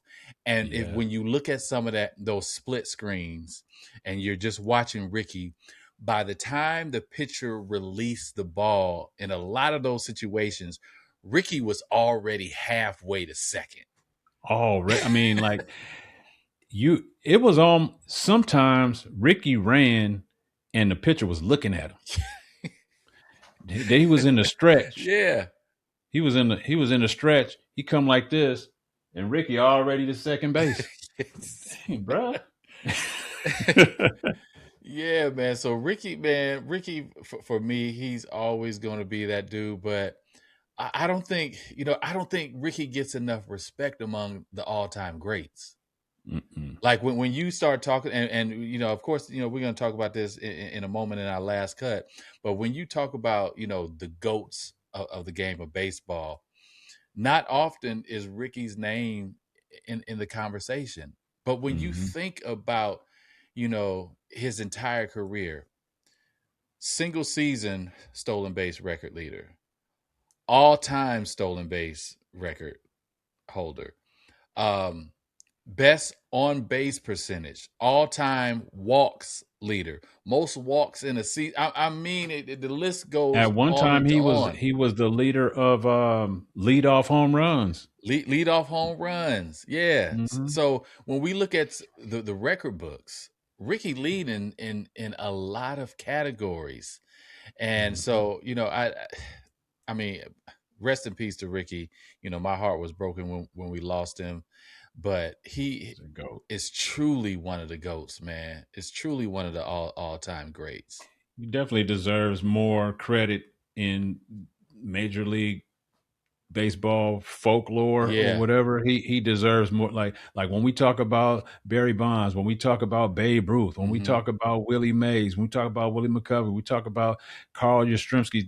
These iconic kind of figures, Yeah. Mickey Mantles, those like iconic figures. Rickey Henderson's name should be in that conversation. Absolutely. There's Absolutely. nobody. I won't say nobody. There was people who were stealing bases. Mm-hmm. And we'll talk about a couple of them in a minute, Yeah. probably. But there was no one as polarizing on the base paths as Rickey Henderson. I don't think in the history of the league. No. There's only two other guys that even come close, in my opinion, at least that I saw. Yeah. Maybe Joe Morgan, and I didn't really watch Joe Morgan. Yeah. He was coming out of the I league think when in we our was era, growing maybe up. like a Vince Coleman, was pretty close when it comes to a threat on the bases. Vince Coleman and Tim Raines. Tim Raines, yeah. It was always Yeah. Rickey and Tim Raines, as Rickey would be the American League stolen base leader. Tim Raines would be the National League. If it wasn't Tim Raines, it was Vince Coleman Vince in Coleman, the National League. Yeah, you're right about that. And sometimes yeah. maybe for a short stint, Otis Nixon when he was with the Braves too. Mm-hmm. Yeah, Mm-hmm. but yeah, man, Rickey. I think with Rickey, what kind of turned people off from him was he got that same label as Barry Bonds as being arrogant, with him talking in third person, whatever. And then, his stint with the Mets, during the playoffs, him and Bobby Bonilla, in the clubhouse playing cards while the game is going on. They ain't in the game. Yeah. you took them out the game. Took them out the game. What you want them to do? Yeah. Bro, they the best players on the field and you took them out the game. Exactly. And I think that his swag was on 25, Oh, yes. not on 10. His swag was on and I think people, back then Major League Baseball had the same kind of mentality as George Steinbrenner had in Mm-hmm. the Yankees. Like, it's a polished game, it's a gentleman's game. Yes. You know, we don't do certain things. And Rickey came in with the today's kind of swag. Yeah. He was in the league with it back then. Yeah. And so it was very polarizing. I mean, the way he wore his uniform, the Mm-hmm. chains, you Yeah. know, how, like you said, popping his collar, you know, that kind of, people didn't like that. Yeah. And even how bold he was on the bases to take these huge leads, it's almost like managers across the league felt like it was unfair. Yeah. Like, there should be a written rule. He shouldn't Mm-hmm. be able to allow to be get that lead, that much lead, because you couldn't do nothing about it. Yeah. And then when he got to the bag, he was gonna celebrate on you. He's gonna look at you, and you Mm-hmm. know, and people didn't like that, man. Yeah, man. So, hey, shout out to one of the GOATs, whether people want to admit it or not. Rickey Henderson, much He love. deserves to be in more GOAT conversations for sure. Absolutely. Agreed. All right, man, here we go. You ready to step up to the plate for your last cut? Final cut, man. Yeah, let's go. Let's go. I'm Last swinging. cut. You know, swing 'em. I'm swinging. Hey, swing Swing for the at fences. everything. Hey, swing Swing at at everything. everything. Let's go. Okay. So You here's your get 10 last pitches, swing at everything. swing at everything. Whether it's high, low, outside, inside, swing Yeah. it. Let's go. So here's your last cut question. Since we're talking about GOATs, who is the black GOAT of baseball in your eyes? Man, I think I would be dishonest with you and with the viewers if I didn't say Barry Bonds. You know, I'm just gonna be honest. Barry Bonds to me, and there's bias there because I grew up as a Right. Giants fan. I Right. saw so many games with Bonds playing in it. Like, been to the stadium watching Mhm. him play many times. Never met the guy at all, but you know, to me, there was no bigger figure in baseball to me than Barry Bonds. There was Rickey Henderson was up there for sure.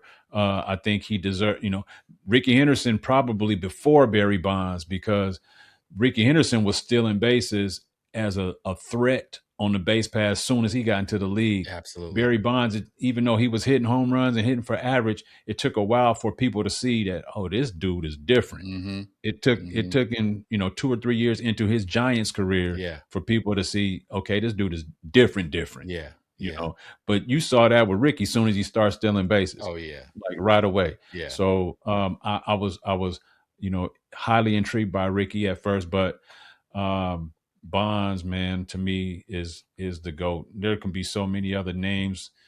There's a lot of great players. I just have to be biased because Yeah. I've seen so many of Bonds games, man. Like, I don't know another GOAT for me. Yeah. Yeah. Well, man, you know, for me, you know, of course, you know, I got a lot of love for Rickey, you know, growing up an A's fan, you know, watching him play, you know, since he came into the league, I think in like 80 or 81. So, you know, Rickey, you know, was a part of my childhood, and he played so long that he ended up, you know, being a part of my adulthood as well. but but yet and still, you know, Rickey would definitely be on my Black Mount Rushmore.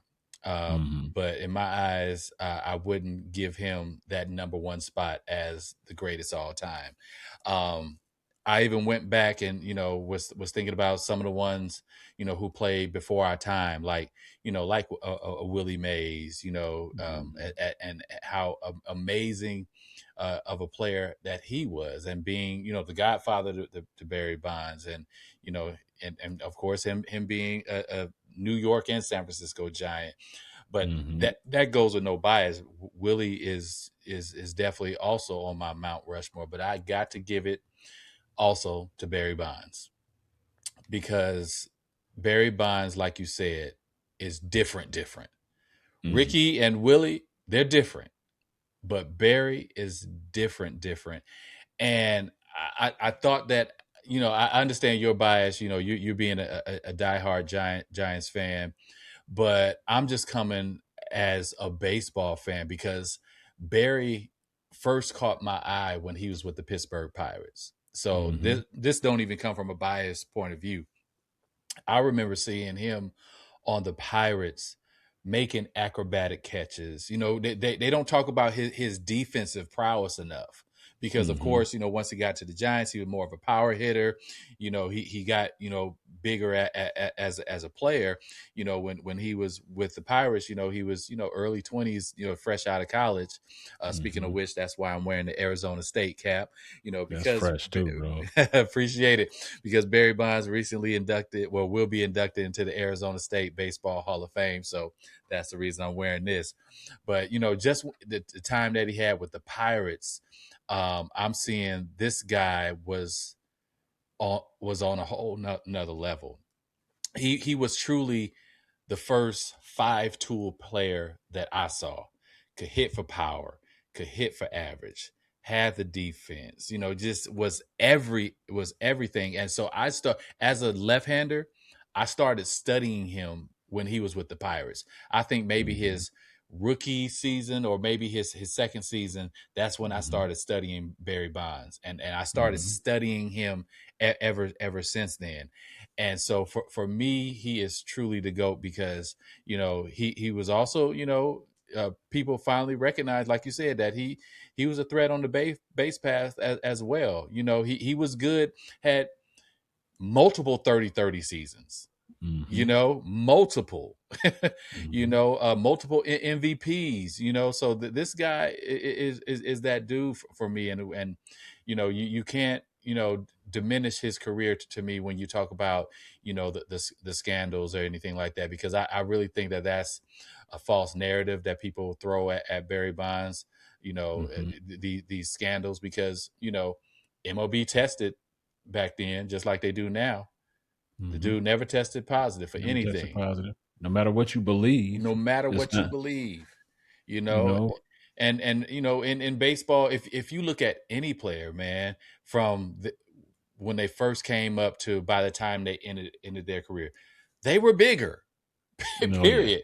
Just As growth, you get older, grow, you're gonna gain weight as you get older. They started implementing, more weightlifting, off-season regimens. It wasn't even off-season. These cats, they started building weight rooms in the clubhouse, adjacent to the clubhouse. So these guys are lifting before and after games nowadays. And even when Barry was with the Giants. So how is he not going to get bigger? The nutrition plans change. Now you got these supplements that they're putting in the food, with, these protein drinks and all this other kind of stuff, Muscle Milk. That's one of the Giants sponsors. You would see the Muscle Milk sign, out in the outfield.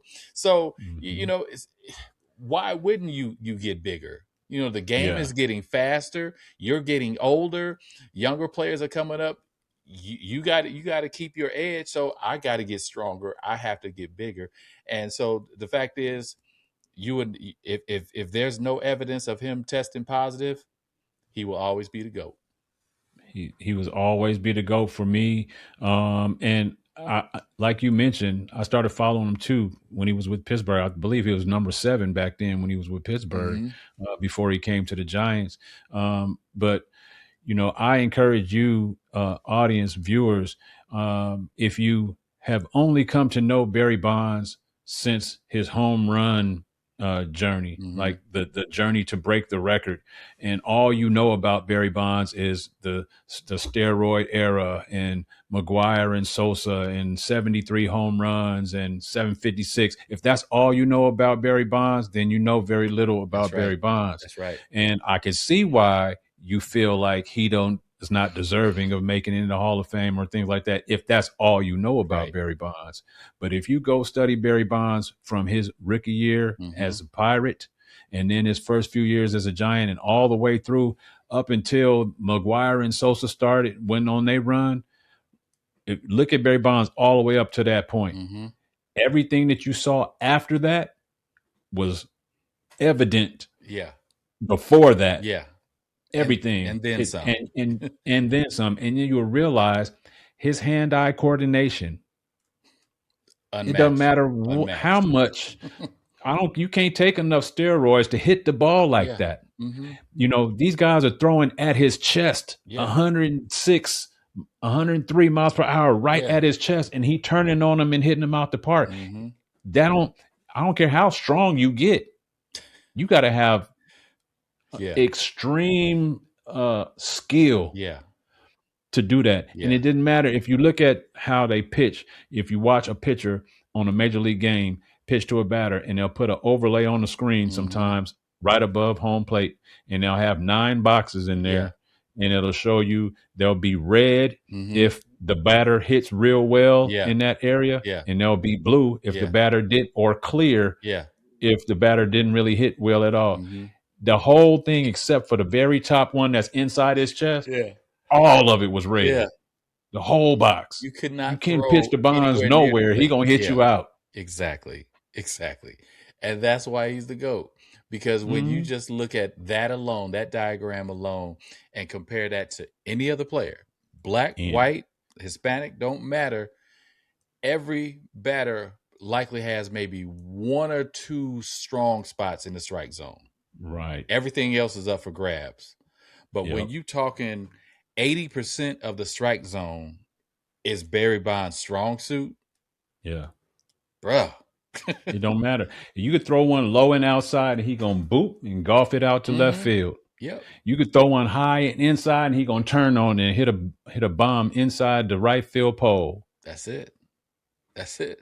So If y'all watch baseball, they don't do it as much these days. But they started. Barry Bonds is the reason that whole infield shifting thing there it occurred. is. Yes. Y'all remember, if y'all Yep. watch baseball, they had the second baseman and the third baseman and the first baseman. All on the same side field. The third baseman was playing shortstop, Yep. and the Yep. shortstop was playing second base, Mm-hmm. and the second baseman and the first baseman was close to each other, Yep. close to first base, Yep. because Bonds pulled the ball so much. Mm-hmm. It was like, we don't even worry about him hitting it to the left side Yeah. of the field. We Yeah. just gonna play the right side of the field. Hopefully, we could stop something. Mm-hmm. And then Bonds was like, I hope you throw it outside, because I'm gonna just hit it to the I'm left gonna go field where y'all opposite not way. standing there. Yeah. Yep. Yep. And he did that a And lot. he did that a lot. He did that a lot. Because when you look at, if you look, I remember it was either shortly after he broke the home run record or shortly after his retirement. They showed a diagram of where the majority of his home runs went. Mhm. And it was all over. It didn't, of course, being a lefty, the majority are going to go to the right side. But Mhm. it wasn't like you saw, maybe just a few home runs here and there going to the Yeah. left side.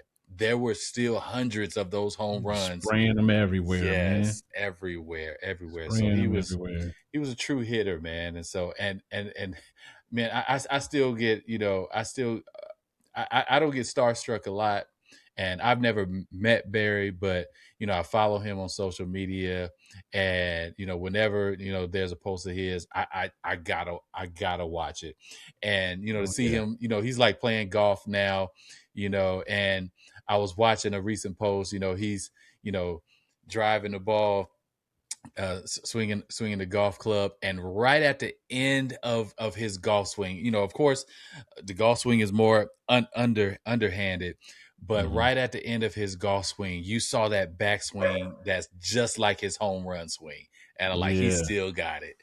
Yeah, he still got it.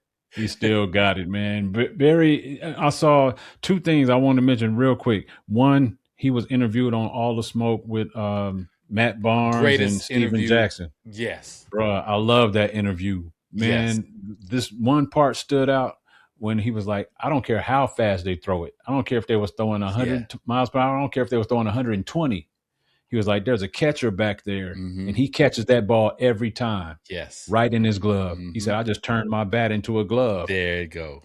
Yes. So he said, I don't care how fast you throw it. If he could catch it, I could hit it. Notes from a professor right there. Exactly. And then the last thing I heard, they was interviewing Greg Maddux. Mm-hmm. Greg Maddux is one of the most dominant pitchers in the history of baseball. Yes. Look him up if you don't know who Greg Maddux is. Atlanta Braves, so many years. I mean, just a GOAT on the mound. He said, man, Barry Bonds was the easiest pitcher to pitch to. He was like, people looking at him crazy. He was like, cuz if it mattered, you just walked him. And with Barry Hey, Bonds, it probably always it mattered. always mattered. Yeah. So he said it was so easy when Barry Bonds came up. I didn't have to think. I'm just gonna walk I'm him just gonna because walk I him. ain't trying. I'm not putting him on base. And that right there is a testament. When you have one of the greatest pitchers in the history of the Yeah. game, says that if it mattered, you do not pitch to him. Yeah. Period. Just Yeah. don't pitch to him. And Absolutely. that's a testament of how great Barry Bonds is, because there's a lot of times where they would walk a run in to tie the game, or Yeah. walk a run in, to maybe even put put it closer from a Right. 2-run game to a 1-run game, and Mhm. there's no outs or 1 out. They don't care. They Yeah. ain't letting Bonds be the one, because Absolutely. Bonds might hit a grand slam. Now, Yeah. it's game over instantly. Right. You know what I'm Exactly. saying? But yeah, man, that interview he did with all the Smoke podcast. If there's any young ball players watching, um, let this be your homework. You know, go watch that episode when Barry Bonds was on the All the Smoke podcast. Yeah, I'm plugging another podcast because this is all about love. It's all about community. We believe it's enough for all of us to win. So Absolutely. shout out to what Stack and my a fellow Sacramentan, That my man Matt Matt Barnes. Barnes, yeah, fellow Sacramentan, Yeah. right here from Sacramento. So shout out to what they're doing. But young ball players, if you have any aspirations of playing baseball at a high level, I don't. If you're right now a young kid, possibly going to high school or college, watch that episode because Mm-hmm. it's like listening to a master. Like Mm-hmm. just how you have uh, Mr. Miyagi, how Daniel used to listen to Miyagi more than the teaching or Mm-hmm. the physical. It was more mental.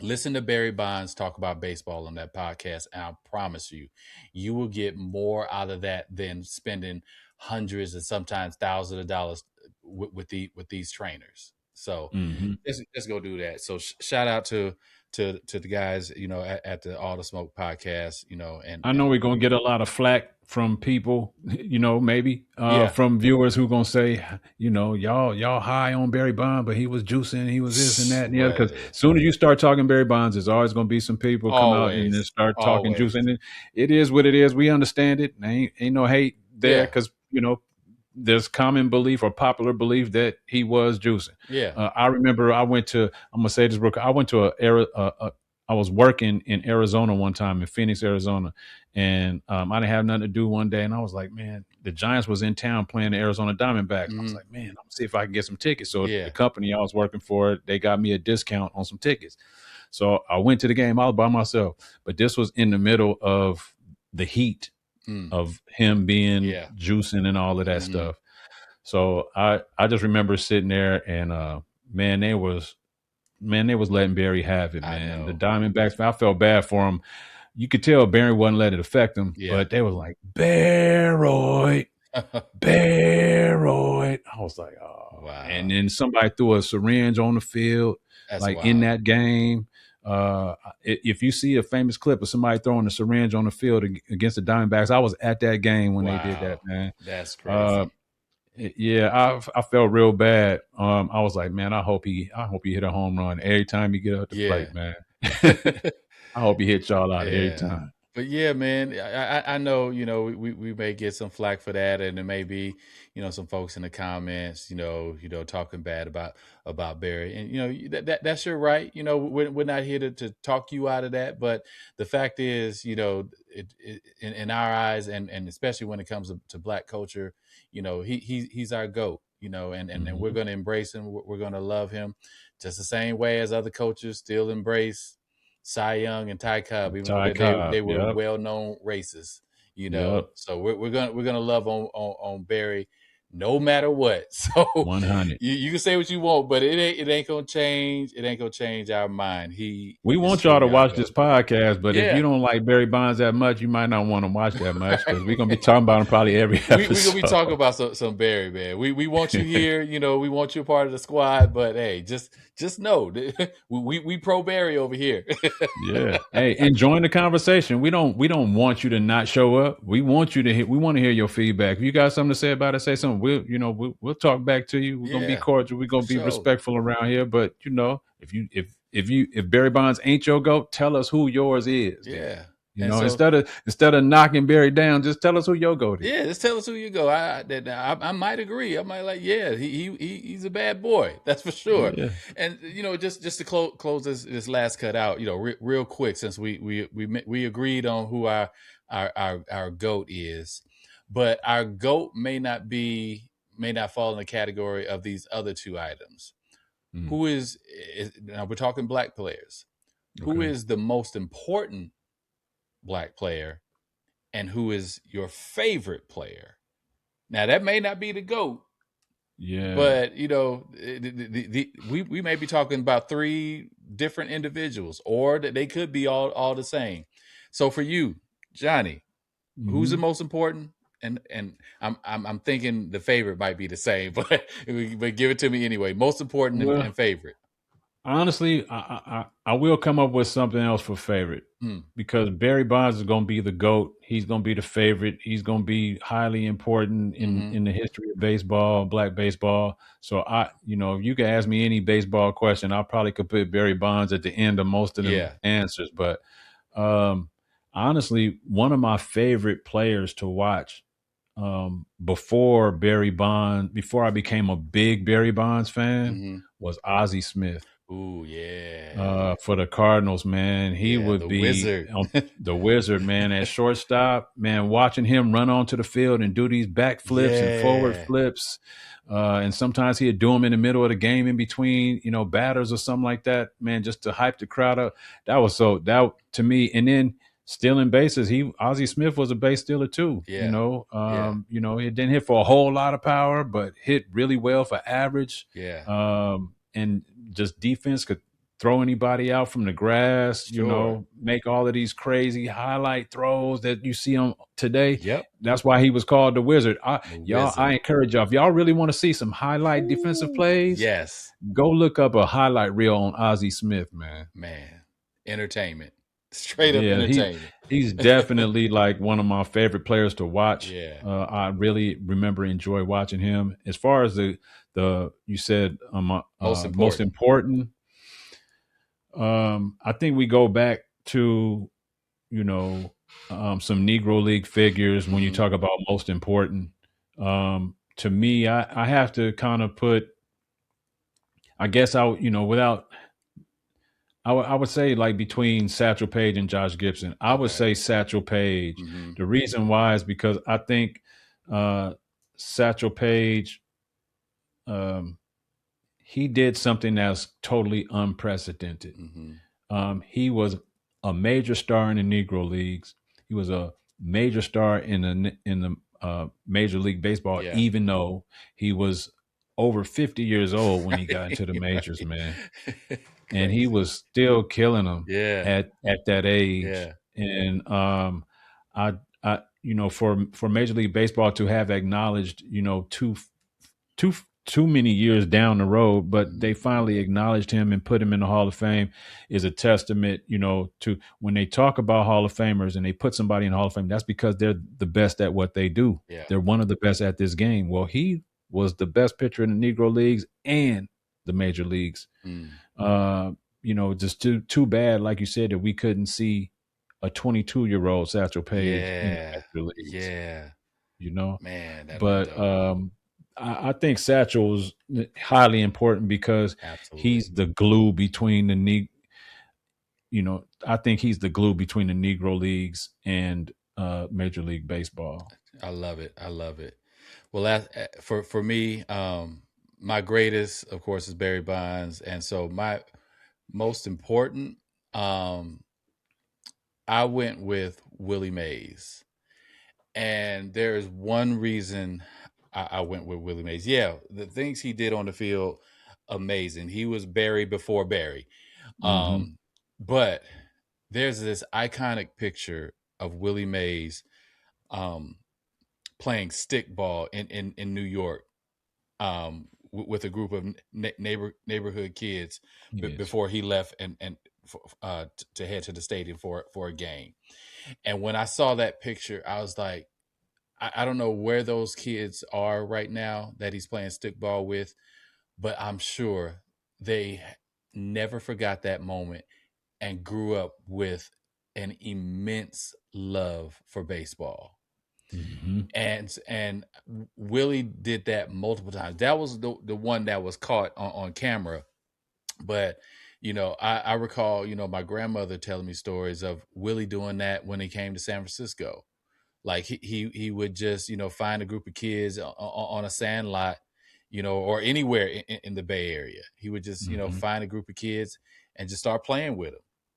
And if you're a kid in the 60s or early 70s and Willie Mays step on the diamond to just throw the ball around with you, you will never forget that moment, and you will love him and the game for the rest of your life. So I went with him as the most important because he was going into the hoods. He was going into Hunters Point, place like Mm-hmm. that, and playing with the neighborhood kids. And so that helped develop or maintain uh the love for baseball in the Black culture. So that's why I went with Willie Mays. And as far as my favorite player, as much as I love Barry, as much as I love Rickey, my favorite player to watch was Ken Griffey Jr., the The kid. kid. The kid. Oh man, so smooth, So man. smooth, beautiful swing, man. He brought that that swagger, because he was a rookie at the time, when we were coming up in middle junior high back then, junior high and high school, and just to watch him with the hat turned back, just the smile, always smiling, Yeah, and just really truly being a kid and a playing a kid. kid's game, man. And the hit for power, hit for average, had speed on the bases, great defensive player. I just, watching him was like every night was a highlight. Yes, So it was. yeah, so my favorite to watch was definitely Ken Griffey Jr. But yeah, I mean, we mentioned some legendary players. I know we kind of keyed in on Rickey and Barry for the most part of this episode, but Yeah. man, we have some legends in Black baseball, and I just hope and pray that we have some future legends that our kids and grandkids are talking about. Maybe the Lawrence Butlers or the Mookie Betts, Mm-hmm. the way that we're talking about Barry and Rickey. That is definitely my hope. And just before we get out of here, we forgot to do this on the last episode, but I want to make sure that we do this episode. We just take a quick moment to recognize a Black legend in baseball that we may have lost. And I know last year we lost a true legend. Since this podcast wasn't out last year, we're going to give him his flowers now. But we lost a legendary player in Dave Parker, known as the Cobra. The Cobra. Big Dave Parker. I mean, I remember Dave Parker. I mean, um, of course, his short time with the A's during their World Series run, it was good to see him, in person. But I remember as a little kid, in the late '70s, watching him on those Pirates teams, and I really think, bro, real quick, I think that's when I really started being locked into baseball and being attracted to it, is because them Pittsburgh Pirates teams, you had a lot of brothers on them teams. Yes, you did. Yeah, it was a You lot of black had people. Yeah. him, Willie Stargell, and Roberto Clemente, which we will Yep. have an episode talking about Roberto Clemente Got to. very, very, very soon. But, and for all intents and purposes, I know this may start some debate, but he's Black too. Yeah. But yeah, man, Whether you and like it or just not. whether you like it or not. But to see, Dave Parker, on that team, he was, kind of younger at the time. That's back in time. There's one picture of him and Willie Stargell and a couple other cats smoking a cigarette in the Yeah. dugout. That was the times back That then, was the man. They times probably back drinking then. beer in between innings too. Right, right. But then, to watch him, from there, he went to the Cincinnati Reds and then, coming to the A's, and, was just, I mean, just bigger than life, not just physically, but just the way he played the game. Of course he could hit for power, but he could also hit for average. He's hitting, singles and doubles as well. And he was that threat before Bonds. He was getting intentionally walked quite often as well. So he's definitely one of those players that I grew up admiring from a distance, and I was glad to see him at the end of his career come to Oakland. But rest in peace, Dave Parker. I hate that he passed away just before his Hall of Fame induction last year, and he went in with our guy. He went in the Hall of Fame with our guy CC Sabathia from Vallejo. Dave Parker to me is definitely one of those greats that we don't talk about often, but we're going to give him his flowers today. So rest in peace. Rest in peace to Dave the Cobra. Parker. Yes, indeed. Rest in peace to the Cobra. Well, man, that's our episode. Another good one. I think this is our longest episode yet, but it was so good and rich. I don't think there's nothing that we could cut out on this one because this not too much. This is a good that timestamp is up there, but I'll chop a little bit. But yeah, it was a long one, but it was good. It was very, good. very good. Culturally deep. Yeah, that's for sure, man. So that's our episode, y'all. Let us know your answers about the GOATs in the comments. We'd love to hear what you got to say. Who's your GOAT? And even if you're not a part of Black culture, tell us who's your GOAT in Black, white, Hispanic. It don't matter. We want to know because we want to celebrate it all here. So we want to know who's your GOAT is, and make sure that you subscribe, follow, share Stolen Bases, whether it's on YouTube, whether it's on your favorite podcast platform. Make sure that you hit that subscribe button. It definitely helps us out and goes a very long way. But until next time, don't forget to keep these stories alive, keep the culture strong, and remember, we're still in more than bases around here. We're reclaiming history. Now give that shout out, my man. Hey, man. Thank y'all for watching. Thank you guys for tuning in to the third episode of Stolen Bases. Shout out to the baseball factory. That is Vallejo, California.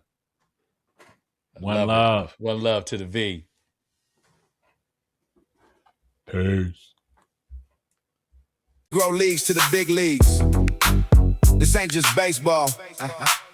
It's history. It's culture. It's a stolen basis. Safe at first, safe at second, history sliding at third. Now we headed home. Safe at first, safe at second, history sliding at third. Now we headed home. Back when the game said no, we built our own lane. Packed out the ballpark, sunshine and rain. Saturday doubleheaders, whole family deep. Legends in the making while the world was asleep. Businesses booming, owners making plays. Culture in the stands, everybody getting paid. Not just a game, it was pride on display. Every crack of the bat said, we gon' find a way. Now I'm looking at the diamond thinking where to go. Used to be the neighborhood, now the kids don't know. That's why we grab the mic and tell the stories untold. Cause the roots run deep and the history go. They stole the bases, but they couldn't steal the game. Couldn't steal the hustle, couldn't steal the name. From the dirt on our cleats to the stars in the sky. Black baseball legacy, never let it die. They stole the bases, but they couldn't steal the dream. Now we telling every story that they left unseen. Round the diamond, round the world, let the truth be known. Welcome to Stolen Bases. Yeah, we bringing it home. Safe at first, safe at second, history sliding a third. Now we headed home. Safe at first, safe at second, history sliding a third. Now we headed home. Now the game's changed. Travel ball costs a grip. Some kids got the talent, but can't afford the trip. Fields in the suburbs, dreams on the shelf. Too many young stars gotta figure it out themselves. But I remember Griffey swinging smooth as jazz. Every kid in the neighborhood wanted that swag. From the backyard fences to the city park lights, we was calling our shots on those summer night flights. See, there's more than statistics, more than wins and losses, more than Hall of Fame speeches and championship bosses. It's about fathers and sons, coaches and friends, and the love for the game that never truly ends. So we dig through the archives, bring the truth to the mic, give flowers to the legends every time we recite. Cause the future gets stronger when it knows where it started. And black baseball story is far from departed. They started bases but they couldn't steal the game. Couldn't steal the hustle, couldn't steal the name. From the dirt on our cleats to the stars in the sky, black baseball legacy, never let it die. They started bases but they couldn't steal the dream. Now we telling every story that they left unseen. Round and diamond around the world, let the truth be known. Welcome to stolen bases, yeah, we bringing it home. Safe at first, safe at second, history slide in the third. Now we headed home. Safe at first, safe at second, history slide in the third. Now we headed home.